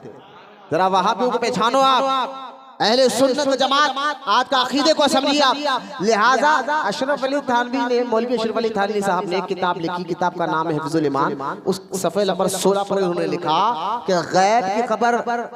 उनसे सवाल हुआ, मौलाना साहब आप बताइए, आप जैसा कि आप लोग मौलाना को देख के सवाल करते थे, आप बताइए दीन में ये क्या है क्या। उनसे सवाल हुआ, मौलाना साहब आप बताइए कि गैब की खबर हुजूर जानते हैं? तो उन्होंने कहा कि देखो हुजूर के गैब की खबर की बात मुझसे करते हो, हुजूर को तो दीवार के पीछे क्या नहीं मालूम। कल की खबर तो दूर की बात है, दीवार के पीछे क्या हुजूर नहीं जानते। और हुजूर के पास जो इल्म है ऐसा इल्म हैवानों, पागलों, दीवानों और जानवरों के पास भी है। सब मिलकर बोले माअज़ल्लाह। माअज़ल्लाह का माना ऐसी बात से हम अल्लाह की पनाह मांगते हैं। ये है वहाबियत, ये है बदअकीदा। उनके नमाज को देखकर, उनकी इबादत को देखकर मुतासिर मत हो आप, उनका अकीदा देखो कि उनका अकीदा क्या है कि हुजूर की इल्म की मिसाल कैसा दी उन्होंने? माअज़ल्लाह जानवरों से दी। अगर मैं किसी वहाबी मौलाना को कहूँ मौलवी साहब आपके पास जो इल्म है ऐसा इल्म कुत्ते के पास भी है, ऐसा इल्म गधे के पास भी है, ऐसा इल्म खिंजीर के पास भी है, तो पूरे वहाबी जमात में एक तहलका मच जाएगा। ये देखो मौलाना ने हमारे आलिम साहब की बेइज्जती की कि उनके इल्म का मजाक उड़ाया, कुत्ते की मिसाल देकर बताई, जानवरों की मिसाल देकर बताई। मैंने कहा शर्म करो, तुम्हें अगर मिसाल दे जानवरों से तो तुम आग बगोला हो जाए, और तुम्हारे मौलवियों ने हमारे नबी के इल्म के बारे में ऐसी बातें लिखी। हाँ लिखी गई है, आज भी छपरी 2024 में भी लिखी थी 100 साल पहले किताब, लेकिन छपरी आज भी जुमला किताबों से उन्होंने नहीं निकाला, जुमला लिखा हुआ है। हुजूर के पास जो इल्म है ऐसा इल्म हैवानों, पागलों, जानवरों के पास भी है। एक तो ये है सुन्नी और वहाबी में फर्क। अब मैं हदीस सुनाने से पहले आपको बता रहा हूँ गैब के बारे में वहाबियों का क्या अकीदा है। हुजूर को कुछ इल्म, गैब की बात का खबर, ये वहाबियों का अकीदा। और सुन्नी क्या कह रहे हैं? अल्लाह के बताने से क़यामत तक के बारे में हुजूर जानते हैं। ये सुन्नियों का अकीदा। आप देखें दोनों में कितना फर्क है। आगे देखें, इसी वहाबी जमात के एक मौलवी साहब है, मौलवी खलील अहमद अम्बेटवी। ये शायद मैं समझता हूँ महाराष्ट्र या यूपी में ये इलाका था, अम्बेटवी वहाँ के थे। इन्होंने अपनी किताब तहज़ीरुन नास में, ये किताब भी मेरे पास मौजूद थी, 2024 चल रहा है, आज भी वो किताब छप रही है, मार्केट में मिलती है। वही बेहुदा जुमले आज भी लिखे हुए। हाँ आप देखिए तहज़ीरुन नास में, फिर कह रहा हूँ हम लड़ाई की बात नहीं कर रहे, ना झगड़े की बात कर रहे, ना हमें। मैं आपको इससे बताना चाहता हूँ सुन्नी कौन है और वहाबी कौन है। आप गौर करें, अहले सुन्नत व जमात का अकीदा। बैठ जाओ। लिहाजा अहले सुन्नत व जमात का अकीदा क्या है, तवज्जो से सुनिए आप। तहज़ीरुन नास में ये भी एक वहाबी मौलवी खलील अम्बेटवी क्या कहते हैं, उनसे किसी ने कहा हुजूर गैब की खबर जानते हो? तो इन मौलवी खलील अहमद अम्बेटवी ने किताब में लिखा कि सुनो कुरान में, अब देखिए क्या कह रहा है, कुरान में शैतान के इल्म के बारे में तो आयतें हैं, यही जुमला मिलेगा आपको। मैं जो कह रहा हूँ कोई अपनी तरफ से एक्स्ट्रा लगाकर, चढ़ाकर, बढ़ाकर नहीं बता रहा हूँ आप लोगों को, वहाबियों के अकीदे बता रहा हूँ आपको। जरा गौर करें हुजूर के बारे में क्या कहते हैं। और हमारा कुरान में सूरह तौबा में अल्लाह ने क्या कहा, सबसे आगे अल्लाह उसके रसूल को रखो। सबसे पहले अल्लाह रसूल, माँ बाप, खानदान, रिश्तेदार, भाई पड़ोसी सब बाद में, पहले अल्लाह उसके रसूल। कुरान में अल्लाह पाक ने बता दिया सूरह तौबा में, अगर अल्लाह उसके रसूल को छोड़कर भाई को देखेंगे, खानदान को देखेंगे, वहाबी है तो क्या हुआ मेरा भाई है, वहाबी है तो क्या हुआ मेरा दोस्त है, वहाबी है तो क्या हुआ नमाज पढ़ ले रहा हूँ। तो अल्लाह ने कुरान में कहा इंतजार करो अल्लाह के अजाब का, फिर इंतजार करो अल्लाह के अजाब का। तो इनके अकीदे देखिए आप। खलील अहमद अम्बेडकर कुरान में बात कह रहा है, कुरान में हाँ शैतान के बारे में उसको इल्म है, इस बारे में तो कुरान की आयतें हैं, यानी शैतान के बारे में कुरान की आयतें हैं, लेकिन हुजूर के बारे में कुरान में कहीं भी लिखा हुआ नहीं है कि हुजूर गैब की खबर जानते हैं। मैं भी आपको आयतें पढ़कर सुनाऊंगा, एक ने कई आयतें अल्लाह ने कुरान में बयान की। ये आप कहेंगे मौलाना जब कुरान में आयतें हैं और वाकई है भी जिसमें अल्लाह ने हुजूर के गैब का जिक्र किया, इल्म गैब का जिक्र किया, वहाबियों क्यों नजर नहीं आया? तो असल में वो दौर ब्रिटिश हुकूमत का था। ये लोग हुकूमत को खुश करना चाहते थे और दीन को बर्बाद कर मुसलमानों में आपस में लड़ाना ये सुन्नियों ने शुरू नहीं किया, ये वहाबियों ने सबसे पहले शुरू किया कि आपस में लड़ाओ, आपस में झगड़े कराओ। ये लड़ाई झगड़े सुन्नी इमाम नहीं करता, बदअकीदों ने सबसे पहले शुरू किया। तो खैर अब मुझे बताइए गैब के बारे में, गैब के इल्म के बारे में सुन्नियों का अकीदा क्या है? हुजूर अल्लाह के बताने से सब जानते हैं, और वहाबियों का अकीदा के हुजूर कुछ नहीं जानते, गैब की खबर नहीं जानते। अब देखिए ये हदीस जो मैंने तिरमिज़ी शरीफ की पढ़ी है, इसमें सबूत यही है कि अहले सुन्नत व जमात ही हक पर है जो हुजूर ने फरमाया। कैसे आप कहेंगे वो कैसे? अब तो नहीं हदीस को, गैब के बात को ज़हन में रखे हदीस सुनिए। सुन्नियों का अकीदा अल्लाह के बताने से हुजूर सब जानते, वहाबियों का अकीदा हुजूर कुछ नहीं जानते, दीवार के पीछे का भी इल्म नहीं है। अब ये दोनों बातें ज़हन में रखे, अब हदीस सुनिए। हुजूर ने क्या फरमाया? बनी इसराइल में 72 फिरके थे और मेरी उम्मत में 73 फिरके होंगे और उसमें से एक जन्नती होगा।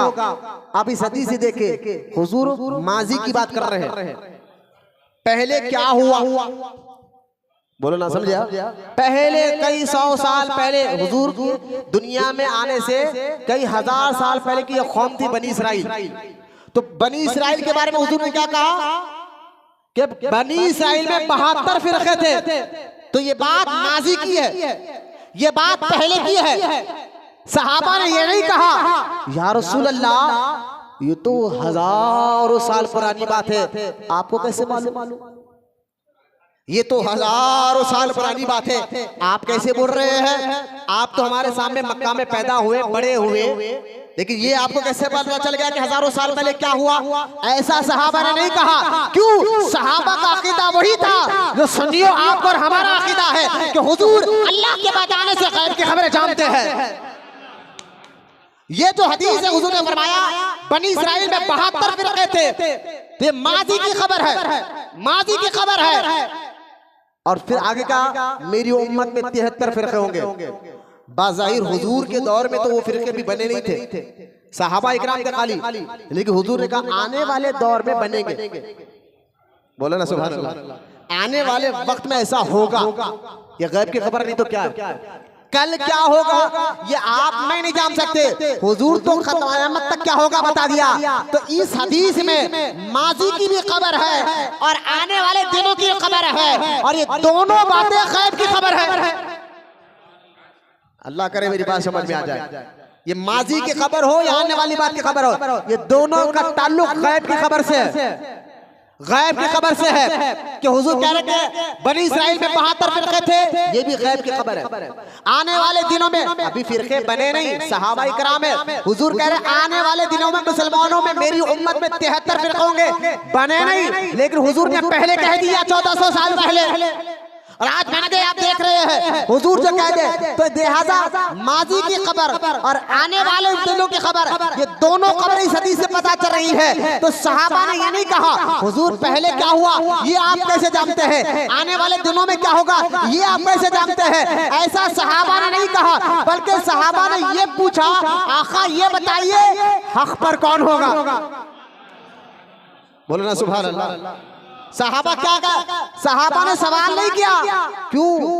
कि सहाबा का यही अकीदा था कि गैब की खबरों का इल्म अल्लाह के बताने से हुजूर जानते हैं, और कुरान में अल्लाह क्या कहता है?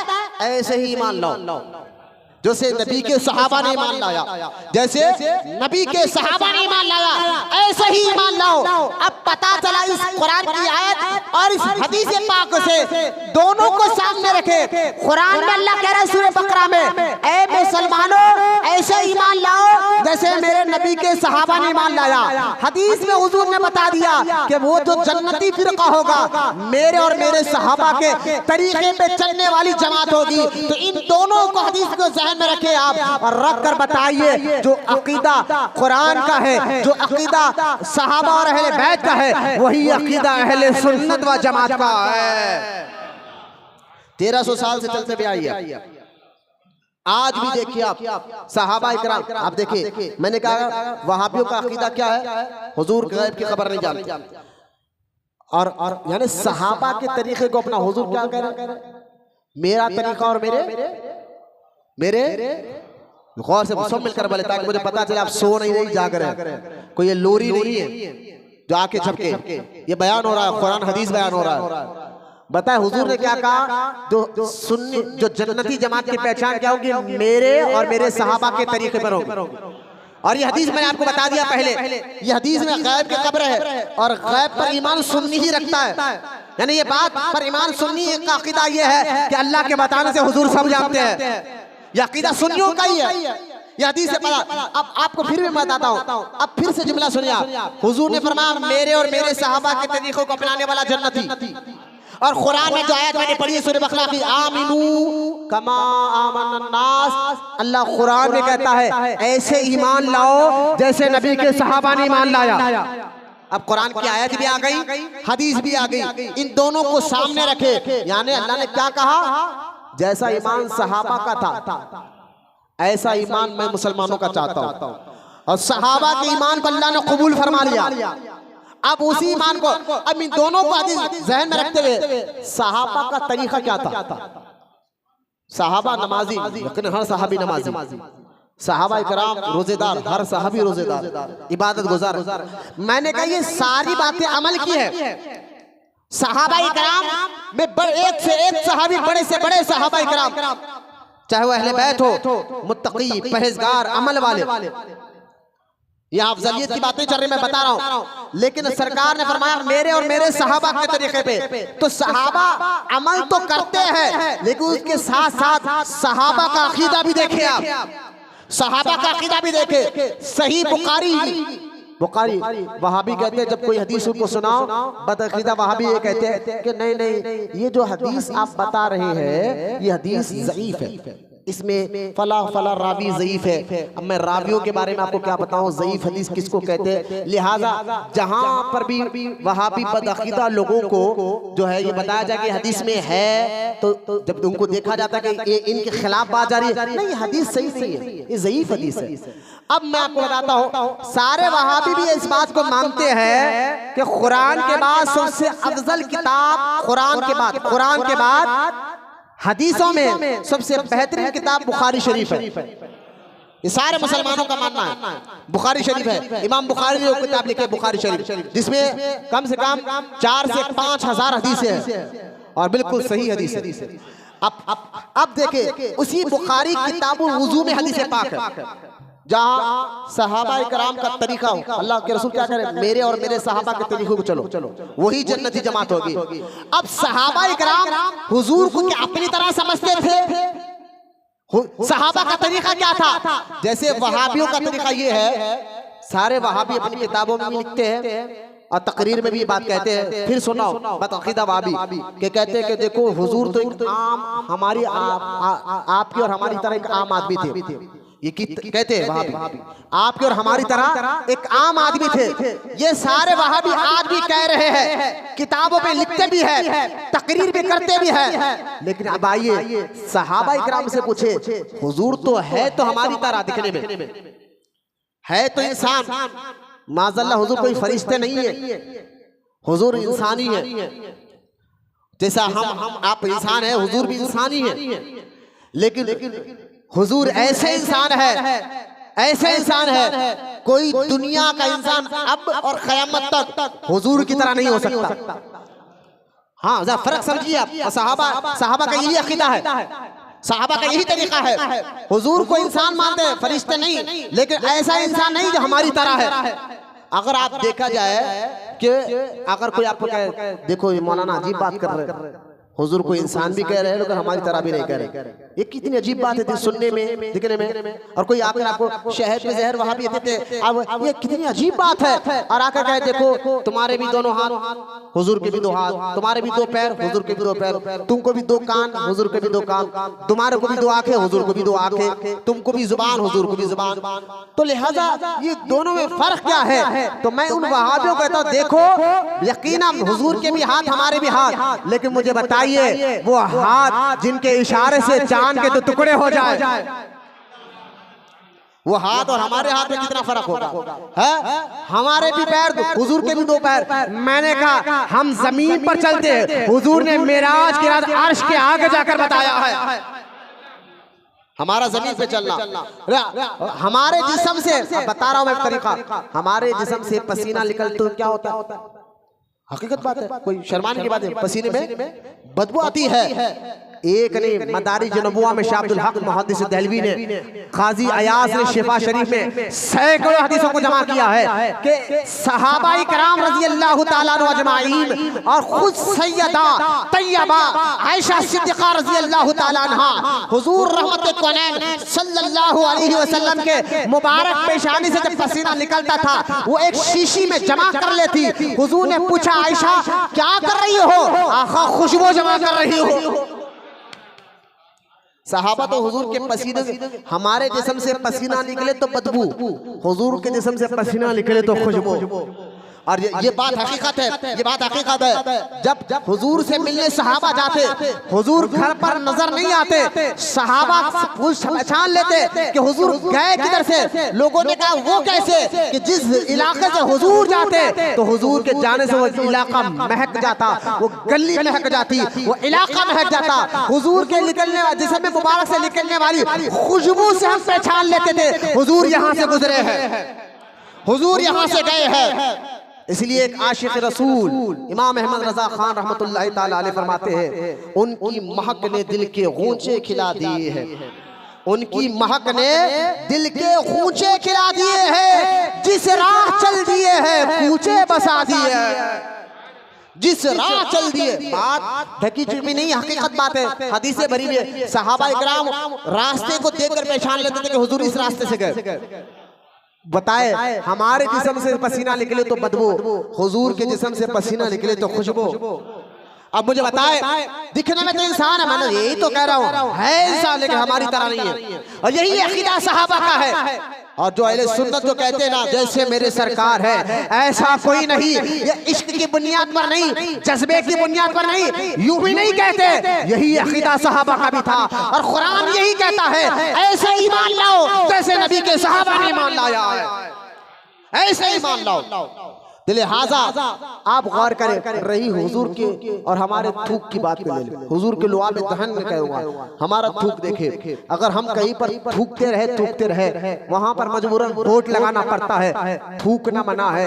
क्योंकि कभी आपने देखा होगा जहाँ एक जगह पर लोग थूकते रहे लहुआ भी रहे तो गल जाता, वहां पर भी जरासीम आ जाते। लिहाजा हमारे थूक में बीमारियां पैदा होती है, जरासीम पैदा होता है, ये हमारा थूक है। अब आए हजरत सैयदना अबू कतादा रज़ी अल्लाह ताला अन्हु, सहाबी रसूल है। सहाबा के तरीके को अपनाओ, हुजूर नहीं कहा, यही कहा ना। आप सुने सहाबी है, जंग हो रही है, अल्लाह के दुश्मनों से मैदान जिहाद में लड़ रहे हैं। अबू कतादा रज़ी अल्लाह ताला अन्हु, अचानक एक तीर आई और आपकी आंख पर लगी, आपकी आंखों पर लगी और आंखी की पुतली बह गई। आंखों पर जब तीर लगा ना, ये आंख की जो पुतली है लाल कर, और पूछे डॉक्टर से जब इसके अंदर का पानी बह जाता है फिर दिखना जिंदगी भर के लिए खत्म, कोई ऑपरेशन काम नहीं होता, आज भी कोई काम नहीं होता। पानी तो दूर की बात है, आंख की पुतली बह कर लटक गई, आंख लटक रही है। आप मुझे बताइए अब अगर हम और आपको मार लग जाए तो मुझे बताइए हम जाएंगे कहाँ? डॉक्टर के पास, हॉस्पिटल जाएंगे? वो सहाबी थे, वहाबी नहीं थे। वो जानते थे हुजूर के दर से हर बला टलती है। वो फौरन मैदान जिहाद थे हुजूर की बारगाह में। मैंने कहा अच्छा चले आप हुजूर के पास गए, अब लड़ किससे रहे थे? अल्लाह के दुश्मनों से। मैदान जिहाद में लड़ी हो रही थी, समझ रहे बात को, मेरी बात समझे आप? मैदान जिहाद में लड़ी हो रही थी, जिहाद कर रहे थे, तीर आकर लगी, दुश्मन का आंख बह गई। चलो आप डॉक्टर के पास नहीं गए, मस्जिद में जाकर दुआ करते, या अल्लाह मैं तेरे दुश्मनों से लड़ रहा था और लड़ते लड़ते मेरी आंख निकल गई, मौला मेरी को शिफा दे, ये दुआ करना था, क्योंकि अल्लाह के दुश्मनों से लड़ रहा था ना। वो सहाबी है, वहाबी नहीं, ना वो मस्जिद जाते हैं, ना हॉस्पिटल डॉक्टर के पास जाते हैं, वो डायरेक्ट हुजूर की बारगाह में आते हैं, अल्लाह के रसूल की बारगाह में आते हैं, क्योंकि सहाबी जानते थे बाखुदा खुदा का यही है दर। ये शेर को समझे आप, बाखुदा खुदा का यही है दर, नहीं इसमें कोई मफर मखर। है नहीं समझिए आप? ये आशिक रसूल कह रहे हैं अगर हुजूर से मिलना है तो अल्लाह से मिलना है तो हुजूर की बारगाह में आना होगा। यहाँ आ जा, ये चुपके नहीं कहा, ये शेर ही पढ़ रहे आप। मैंने कहा ये नहीं, कुरान में अल्लाह सूरह अल-इमरान में कहता है जाऊ का हबीब, अगर तेरे गुलाम कोई अपनी जानों पर जुल्म कर ले तो तेरे पास आए, तेरे पास आए और तेरे पास आकर मुझको दुआ करे, मुझसे मांगे, तो अल्लाह फरमाता वल्लाहु गफूरुर रहीम। जब तेरे पास आकर मुझसे दुआ करे, अरे नहीं समझे आप? जान पर जुल्म की, अल्लाह की नाफरमानी की, अल्लाह तो ये कहना चाहिए तो मस्जिद में जाओ, 2 रकात तौबा की नमाज पढ़ो, दुआ करो अल्लाह से, ऐसा भी ठीक है। लेकिन अल्लाह का जाऊ का हबीब तेरे पास है। अरे बोलो ना सुभान अल्लाह। कोई मुफ्ती साहब का फतवा नहीं, कुरान की आयत बताओ, चेहरे खिलाकर बोलिए सुभान अल्लाह। और कोई माज़अल्लाह हम उतार चढ़ाव नहीं कर रहे, जो बात हक़ बता रहे हैं। जाऊ का सूरह अल इमरान की आयत है, अभी तेरे पास आए, आकर करे क्या? आकर करे क्या? अल्लाह फरमाता यहाँ आकर मुझे पुकारो।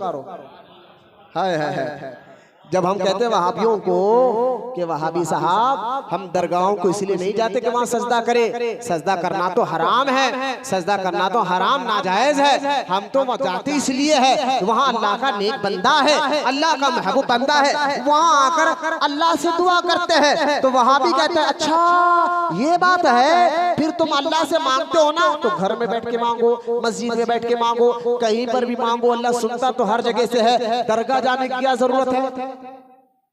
सवाल करते बाद इसको कहते शहद में जहर। अरे दरगाह जाने की जरूरत ही क्या है? अगर आप ये चाह रहे हैं कि आप दरगाह जाकर अल्लाह से मांगे वली का वसीला लेकर, तो वहां भी कहता अच्छा भाई ठीक है हम मान लिए, अब दरगाह को सिर्फ दुआ के लिए जाते हैं, और हकीकत बात है जाते हैं दुआ के लिए। तो कह रहे नहीं, अगर आप दरगाह को बुजुर्गान दीन के आस्थानों पर सजदा नहीं करते, नहीं करना चाहिए। सुन्नी उलमा ने कब कहा कि दरगाह को जाकर सजदा करो? वो तो पीर को भी सजदा कर रहे हो हराम कहते, शिरक नहीं हराम है, लिहाजा हम हराम कहते। मज़ारात का तवाफ हराम है, मज़ार के सामने सजदा करना हराम है, लिहाजा वहाँ जाकर दुआ करो वसीला लेकर। तो वहाँ भी कहता है भाई दुआ अगर करना ही है तो घर में बैठकर दुआ करो, कुरान पढ़कर दुआ करो, नमाज पढ़कर दुआ करो, जिक्र कर दुआ करो, मस्जिद में जाकर दुआ करो, दरगाह जाकर दुआ करना क्या जरूरी है? तो इसका जवाब सुने, उनको ये जवाब आप देने वाले बने, उनको कहो देखो दुआ तो हम कहीं भी कर सकते हैं, अल्लाह सुनता हर जगह से है, इसमें कोई शक नहीं है। चाहे दुकान में बैठकर दुआ करो, चाहे मकान में बैठकर दुआ करो, चाहे मस्जिद में बैठकर दुआ, सुनता तो अल्लाह हर जगह से है, दुआ तो हर जगह कर सकते हैं, अल्लाह सुनता हर जगह से है। बात सुनने की नहीं, बात राजी की है। सुनता तो हर जगह से है, राजी हर जगह से नहीं होता, राजी हर जगह से नहीं होता। अल्लाह कुरान में कहता है जाऊँ हबीब तेरे पास आए, मस्जिद में जाकर दुआ करे तो कर सकते हैं, लेकिन तेरे पास आकर दुआ करेंगे तो मैं सुनता भी हूँ राजी भी हो जाता हूँ, सुनता भी हूँ राजी भी हो जाता हूँ। समझ के औलिया अल्लाह के आस्थानों में आकर दुआ करते हैं, क्यों? क्योंकि यहाँ ठहर कर दुआ करने से अल्लाह सुनता भी है राजी भी हो जाता है, सुनता भी है राजी भी हो जाता है। अब ये शेर को सुने क्या कहा हज़रत बाखुदा खुदा का यही है दर, यही अकीदा सहाबा का था। थोड़ी भी मुश्किल आती सहाबा को हुजूर के पास चल जाते। अरे हाँ बोलो सुभान अल्लाह। जाहिरी जिंदगी में परेशानियां हुजूर के पास चले, तकील भाई हुजूर के पास चले, आंख निकल गई हुजूर के पास चले गए। अब देखिए आला हज़रत फरमाते हैं बाखुदा खुदा का यही है दर, नहीं इसमें कोई मफर मकर, जो वहां से हो यही आकर हो। अल्लाह की बारगाह में जो इज्जत पाता है ना, जो वहां से हो यही आकर हो, और जो यहां नहीं वो वहां नहीं, जो यहां नहीं वो वहां नहीं। ये इश्क के जज्बात में आला हज़रत ने नहीं कहा, कुरान और हदीस की तर्जुमानी की आला हज़रत ने कुरान हदीस की तर्जुमानी करके समझाया है। अब वो सहाबी इस हदीस को, जो अबू कतादा की आंख निकल गई, इस हदीस को मदारिज नबुवा में शाह अब्दुल हक मुहद्दिस दहलवी ने भी लिखा। इमाम बुखारी ने बाबुल जिहाद, जहां बदरियों का जिक्र है, वहां पर लिखा। अब तवज्जो फरमाए, हज़रत अबू कतादा रज़ी अल्लाह तआला अन्हु, अल्लाह कुरान में क्या कहता है, नबी के सहाबा की तरह ईमान लाओ। हाँ, सहाबा का अकीदा वही सुनियो, आपका हमारा अकीदा है। किसी वहाबी बदअकीदों को देखकर अपने ईमान अकीदे को खराब मत करो।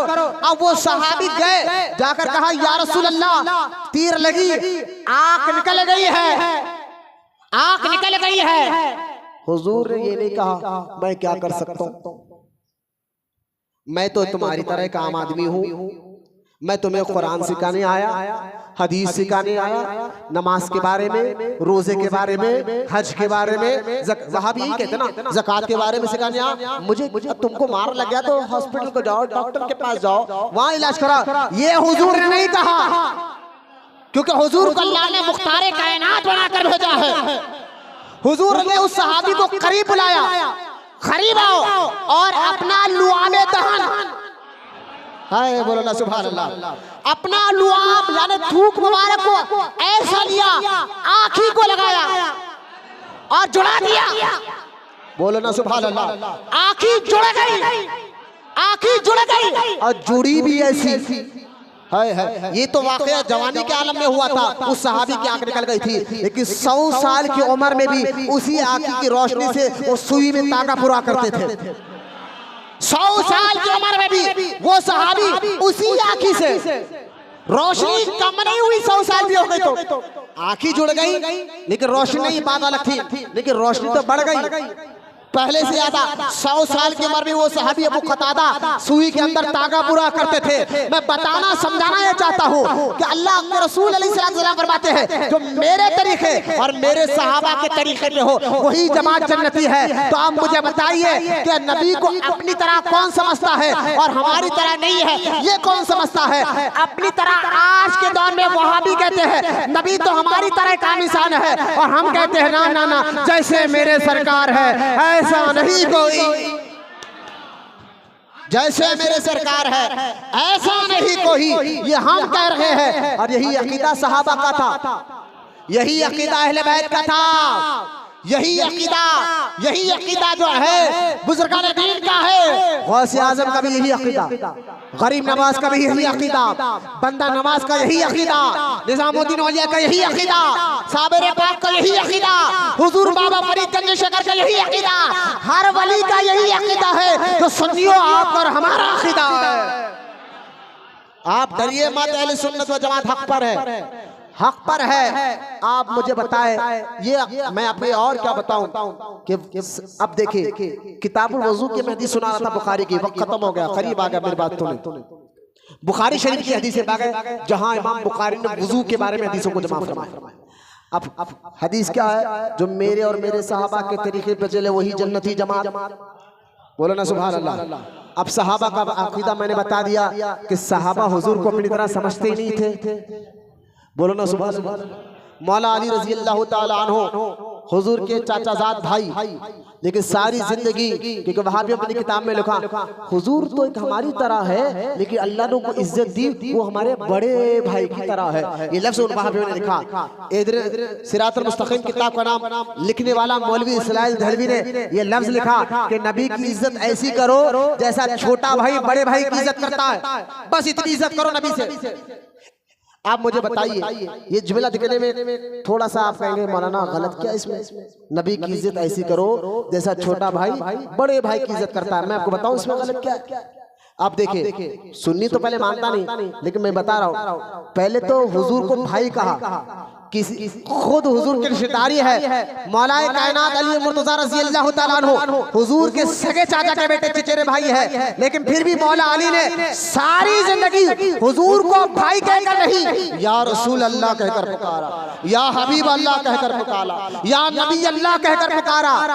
तो पहले तो गुस्ताखी तुम नबी को भाई कह रहे हो, और दूसरी गुस्ताखी सुनिए, अगर अल्लाह ना करे, अल्लाह ना करे, अल्लाह भाइयों में मोहब्बत शक्कर से ज्यादा रखे, शहद से ज्यादा मोहब्बत रखे आपस में, मुसलमानों की और भाइयों की। लेकिन मुझे बताइए, छोटा भाई बड़े भाई को अगर गाली दे, छोटा भाई बड़े भाई को गाली दे तो ये गुनाहगार है। बिला वजह गाली दे, बड़े भाई को मारे, गाली दे, ये काम ऐसा शरीयत में हराम है। ऐसा करने वाला गुनाहगार होगा, हराम काम कर रहा है। तो अगर माज़ल्ला जो छोटा भाई बड़े भाई को गाली दे वो गुनाहगार बनता है, लेकिन नबी की इज्जत ऐसी करो जैसे बड़े भाई की इज्जत करते हो। माज़ल्ला अगर कोई नबी को गाली दे तो वो गुनाहगार नहीं, वो काफिर हो जाता है, वो गुनाहगार नहीं, वो काफिर हो जाता है, लिहाजा दीन से बाहर हो जाता है। तो क्या तुम पढ़ाई कर रहे हो? अहले सुन्नत व जमात का अकीदा 100 साल 200 साल 300 साल पुराना नहीं, 1400 साल पुराना तरीका है। हदीस को ज़हन में रखे, मेरे और मेरे सहाबा के तरीके पे चलो। सहाबा का तरीका क्या है? अब देखिए, हुजूर वजू कर रहे हैं, हुदैबिया का मैदान है, हुजूर नमाज के लिए क्या कर रहे हैं? वजू कर रहे हैं। उर्वा बिन मसूद कहते हैं, मैं हुजूर से बात करने गया था, उस वक्त हुजूर वजू कर रहे थे। अब मैं जब हुजूर वजू कर रहे थे, मैं देखकर हैरान हो गया कि जब हुजूर वजू कर रहे हैं, कुल्ली मुबारक कर रहे हैं, हाथ धो रहे हैं, कुल्ली मुबारक कर रहे हैं, नाक में पानी चढ़ा रहे हैं, मुंह धो रहे हैं, हाथों को धो रहे हैं, एक खतरा पानी, बोलो ना सुभान अल्लाह, एक खतरा पानी सहाबा जमीन पर गिरने नहीं दे रहे थे। अब मुझे बताए, गौर करें, सुनियो, कुरान क्या कहता है? ऐसे ही मान लाओ जो नबी के सहाबा नहीं मान लाया। हदीस में हुजूर क्या करे? जन्नती जमात वो जो मेरे और मेरे सहाबा के तरीके पे हो। सहाबा इकराम एक कतरा पानी जमीन पर गिरने नहीं दे रहे। उर्वा बिन मसूद के मैंने देखा, सहाबा जो है पानी जमीन पर गिरने से पहले हाथ ला देते। हुजूर कुल्ली कर रहे हो, हुजूर नाक में पानी चला रहे हो, हुजूर सर का मुंह धो रहे हो, सर का मस्सा कर, सहाबा एक कतरा को गिरने नहीं देते, हाथ में ले लेते और चेहरों पर जिस्म पर मर लेते पानी को, चेहरों पर और जिस्म पर मर लेते। और अगर किसी सहाबी को पानी नहीं मिला तो दूसरे सहाबी उस सहाबी के हाथ को हाथ मस कर चेहरे पे मर लेते। उर्वा बिन मसूद कहते हैं कि मैं बड़े बड़े राजा महाराजाओं के महलों में गया, बड़े बड़े राजा महाराजाओं को देखा, अपने दौर के कैसर और किस्रा को देखा, उनके महलों में गया, लेकिन वहां पर भी मुझे ये इज्जत नहीं मिली जितनी इज्जत मैंने नबी को देखा, नबी के सहाबा कर रहे थे, नबी के सहाबा कर रहे थे। आप मुझे बताइए मुसलमानों, सहाबा हुजूर अलैहिस्सलाम को किस नजरिए से देख रहे हैं? कि हुजूर हमारी तरह, हमारी तरह, और वहाबी कहता नहीं हमारी तरह। ये है सुन्नी वहाबी में फर्क। नौजवान बच्चे आप लोग सुनो, शहर में जहर देने वालों के बातों में मत आओ। अहले सुन्नत व जमात का अकीदा सहाबा वाला अकीदा। सहाबा हुजूर को किस नजरिए से देखते थे, वही अकीदा आपको बताया जा रहा है। देखिए जंगे उहद में हुजूर अलैहिस्सलाम के दांत मुबारक, बिल्कुल पूरा दांत नहीं, दांत मुबारक का एक कोर हुजूर के सामने के जो दांत होता है ना, उसमें से एक कोर शहीद हुआ, खून निकला। जिब्रील अलैहिस्सलाम आए, उसको उठाया, बाकी का खून को हुजूर ने हाथ में लिया। बोलो ना सुभान अल्लाह। मदारिज नबुव्वा में हदीस पाक मौजूद है, हाथ में लिया। अच्छा यहाँ मुझे एक बात बताने दीजिए आप, अगर एक आदमी के सामने के दो दांत टूट जाए तो वो आदमी का चेहरा बिगड़ जाता, चेहरे के रौनक में खूबसूरती में फर्क आ जाता। हुजूर के दांत मुबारक पूरे नहीं टूटे थे, शहीद नहीं होते, कोर बिल्कुल सबसे कोर शहीद हुए थे। तो हुजूर का मांस, क्योंकि अल्लाह ने हुजूर को बेऐब बनाया है। बोलो ना सुभान अल्लाह। बात दिखने में हुजूर के न अखलाक में कोई ऐब था, न आदतों में कोई ऐब था, न जिस्म मुबारक में कोई ऐब था। मैं अक्सर हदीस सुनाता हूँ, हुजूर का बगल मुबारक चांद से भी ज्यादा चमकता था। बुखारी किताबुल हज पढ़कर देखे, सहाबा कहते हमने देखा जब हुजूर हज कर रहे हैं, बगलों को देखा, खुदा की इज्जत जलाए की कसम, हुजूर का बगल मुबारक चांद से भी ज्यादा चमकता था।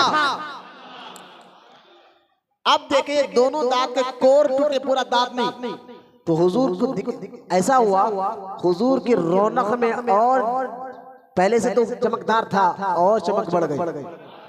ये दांत के कोर तोड़ने से ऐसा एक मोती को तराशते ना, तराशने के बाद मोती और चमकती है। हुजूर के दांत मुबारक और चमकने लगे। तो खैर में बता, खून मुबारक निकला।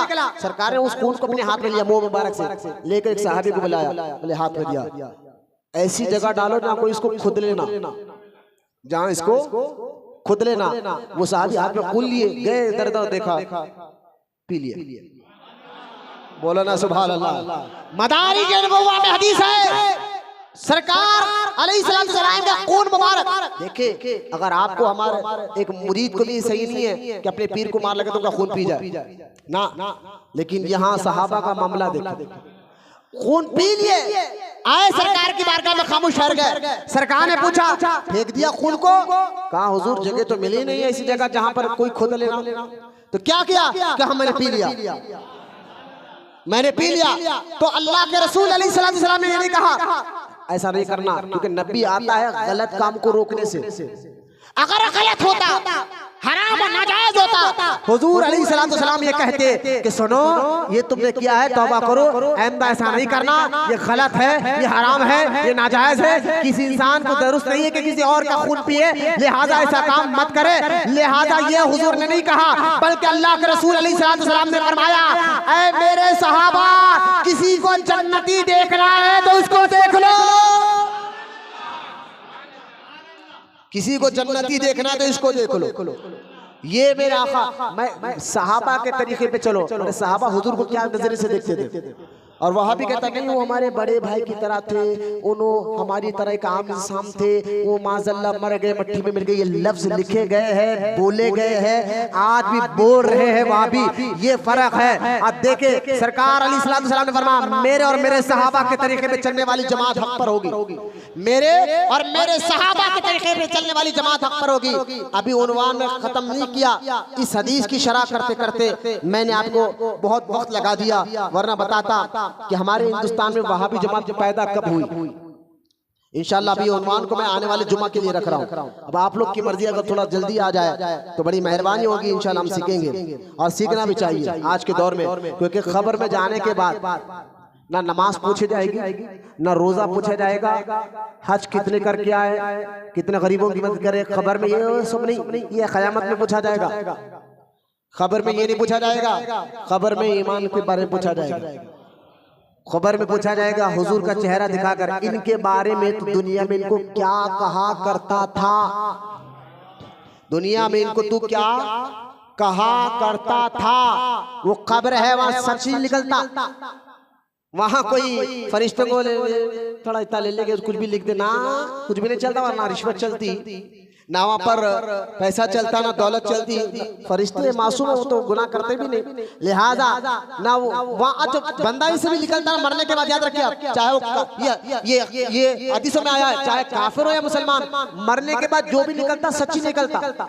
वहां झूठ तो आप सोचिए मत, रिश्वत दुनिया क्या तक है। तो लिहाजा वहां जब खबर में फरिश्ते हुजूर को बताकर पूछेंगे इनके बारे में तो दुनिया में क्या कहा करता था, तो जो आशिक रसूल है बदअकीदा वहाबी तो कहेगा अपने बड़े भाई की तरह कहा करता था, अपनी तरह कहा करता था, एक आम इंसान कहा करता था। तो फरिश्ते बोलेंगे अच्छा ले जा, ऐसा कुल्ला मारेंगे कि सातों जमीन डलते रहेगा, सातों जमीन के तबक पे उतरेगा। और जब आशिक रसूल सुन्नी अकीदे वाले को पूछेंगे फरिश्ते तू दुनिया में इनको क्या कहा करता था, तो दुनिया में जो कहता था ना वही निकलेगा। वो कहेगा या नबी सलाम अलैका, या रसूल सलाम अलैका, या हबीब सलाम अलैका।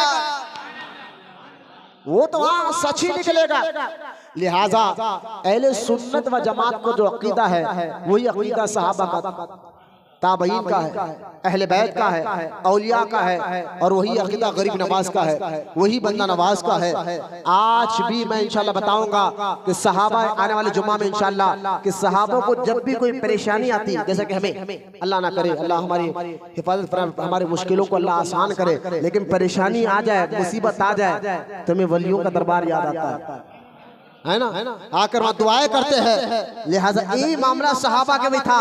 जब तक हुजूर जाहिरी जिंदगी में थे, जब भी कोई परेशानी आती सहाबा हुजूर की बारगाह में चले आते। हुजूर पर्दा फरमाने के बाद जब भी कोई मुसीबत या परेशानी आती सहाबा हुजूर के मजार पर जाया करते थे।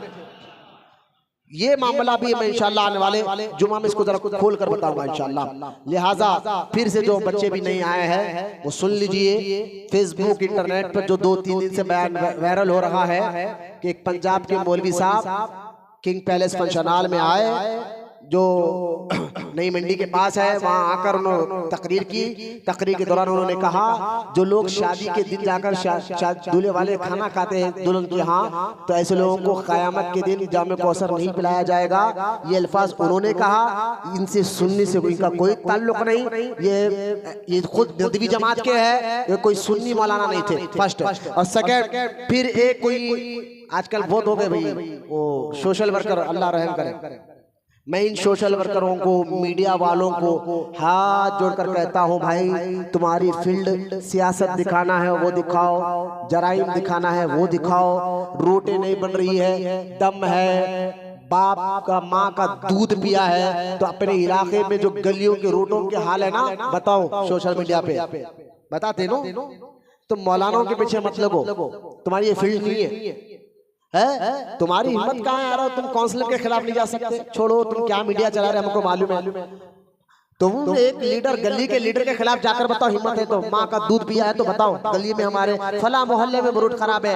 दूसरे दिन नहीं उसी रात आते लीडर साहब क्या रहे भाई, रहना है मरता, रहता है या जाता, खामोश रहे, जो बताना हो बता। तो तुम्हारा काम जो है ना, अगर वाकई तुम सच्चे रिपोर्टर हो ना तो सच बात दिखाओ, है ना, हक दिखाओ। लिहाजा ये जो मौलवी साहब आकर कहकर गए इनका कोई ताल्लुक सुन्नी जमात से नहीं।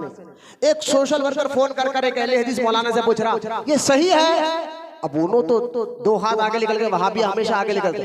उन्होंने क्या बोल दिया मालूम है कि मुसलमान बैठ कर जो दुआ करते हैं ना, 1500 मुसलमान बैठकर इज्तिमाई दुआ, ये भी सही नहीं है, बिदअत है। अब मुझे आप बताएं, आप तमाम नौजवान बच्चे बताएं, एक 400-500 मुसलमान एक जगह बैठकर अल्लाह की बारगाह में क्या कर रहे हैं, इसमें गलत क्या है? दीन को कोई नुकसान पहुंच रहा, कुरान को, हदीस को, शरीयत को, इसमें कोई दीन हिल रहा, खराब हो रहा, माज़अल्लाह, ऐसा कुछ भी। अब वो साहब तो बोले ये भी बिदअत है, दीन में नया काम है। अरे भाई बिदअत वो है, दीन में नया काम वो है जो काम निकालो तो दीन को नुकसान पहुंचे, ऐसा काम करना जायज नहीं है। जो काम नया हो लेकिन इससे दीन को फायदा पहुंचता हो, ऐसा काम करना बिदअत हसना है, अच्छी बिदअत है, इससे दीन को फायदा पहुंचता है। बिदअत सिया नहीं मालूम, बिदअत हसना नहीं मालूम, उठा के बोल दिए। अब वो एक साहब, ये दोनों की रिकॉर्डिंग को लेकर एक कोई मस्कती साहब है, उन्होंने क्या बोल रहे मीडिया, सोशल मीडिया पर, सुन्नी इमाम ये कह रहा कि खाना नको खाओ, वहाबी इमाम ये कह रहा कि 500-600 मुसलमान बैठ कर दुआ ना करो। मैं उनको कह रहा हूँ भाई वो ना वो सुन्नी वो था ना ये है। अहले सुन्नत व जमात के उलमा जिम्मेदार होते जो मुखवा नहीं बकते और माँ बाप के हलाली बेटे होते ना, इसलिए हर बात दलील से बोलते। ये बगैर दलील की कोई दलील ही नहीं, क्या करके पकड़े रहे, उठाकर सुन्नियों पर मत थोपो। जो कर रहा उनको बोलो। अहले सुन्नत व जमात का ना पंजाब से आने वाले मौलाना का कोई ताल्लुक है, ना हैदराबाद के उस कारवान के अहले हदीस जमात की मौलाना का कोई ताल्लुक है। ये दोनों वहाबी है। अहले सुन्नत व जमात एक जिम्मेदार स्टेट है और यहाँ पर जिम्मेदार उलमा बैठकर जो बात कहते हैं कुरान हदीस की रोशनी में टंके की चोट पर कहते हैं। हम ये नहीं कह रहे कि शादियों में बाजा बजाओ, नाचो गाओ, पटाखे फोड़ो, शराब को पियो और जबरदस्ती दहेज दो। भाई ये तो जायज कोई सुन्नी आलिम में नहीं बोलता, ये हम भी इसके खिलाफ है।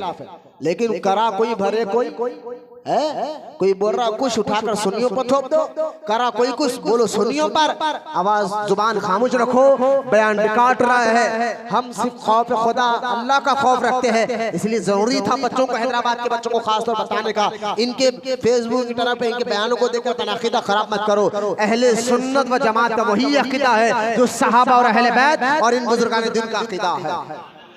अभी तो मैंने ये एक पार्ट मुकम्मल किया, आने वाले जुमा में दूसरा पार्ट बताऊंगा सुन्नी कौन होता है। मज़ारत पर जाना या गौस अल मदद कहना, ये शुरू से चलते ही आया मुसलमानों में, नया नहीं है। फिर ये वहाबी बीच में कहाँ पच के क्यों आए, कैसी जमात हिंदुस्तान में फैली, फिर इन लोगों ने क्या क्या खुराफात किए, एक एक बात मैंने जहन में उठाया कि आज जरूरी है इन बच्चों को बताना, समझाना, ताकि इनका ईमान और अकीदा मजबूत हो, किसी वहाबी के पीछे जाकर अपना ईमान और अकीदा बर्बाद ना करे। अल्लाह की बारगाह में दुआ है, अल्लाह हम तमाम को कहने सुनने से ज्यादा अमल की तौफीक अता फरमाए। जितने देर से बूढ़े बच्चे नौजवान या बैठे मौला इनके बैठने को कबूल फरमा, इनको सच्चा आशिक रसूल बना और क़यामत तक इनकी नस्लों में आशिक रसूलों को पैदा फरमा। वमा अलैना इल्लल बलाग वल्हम्दुलिल्लाहि रब्बिल आलमीन।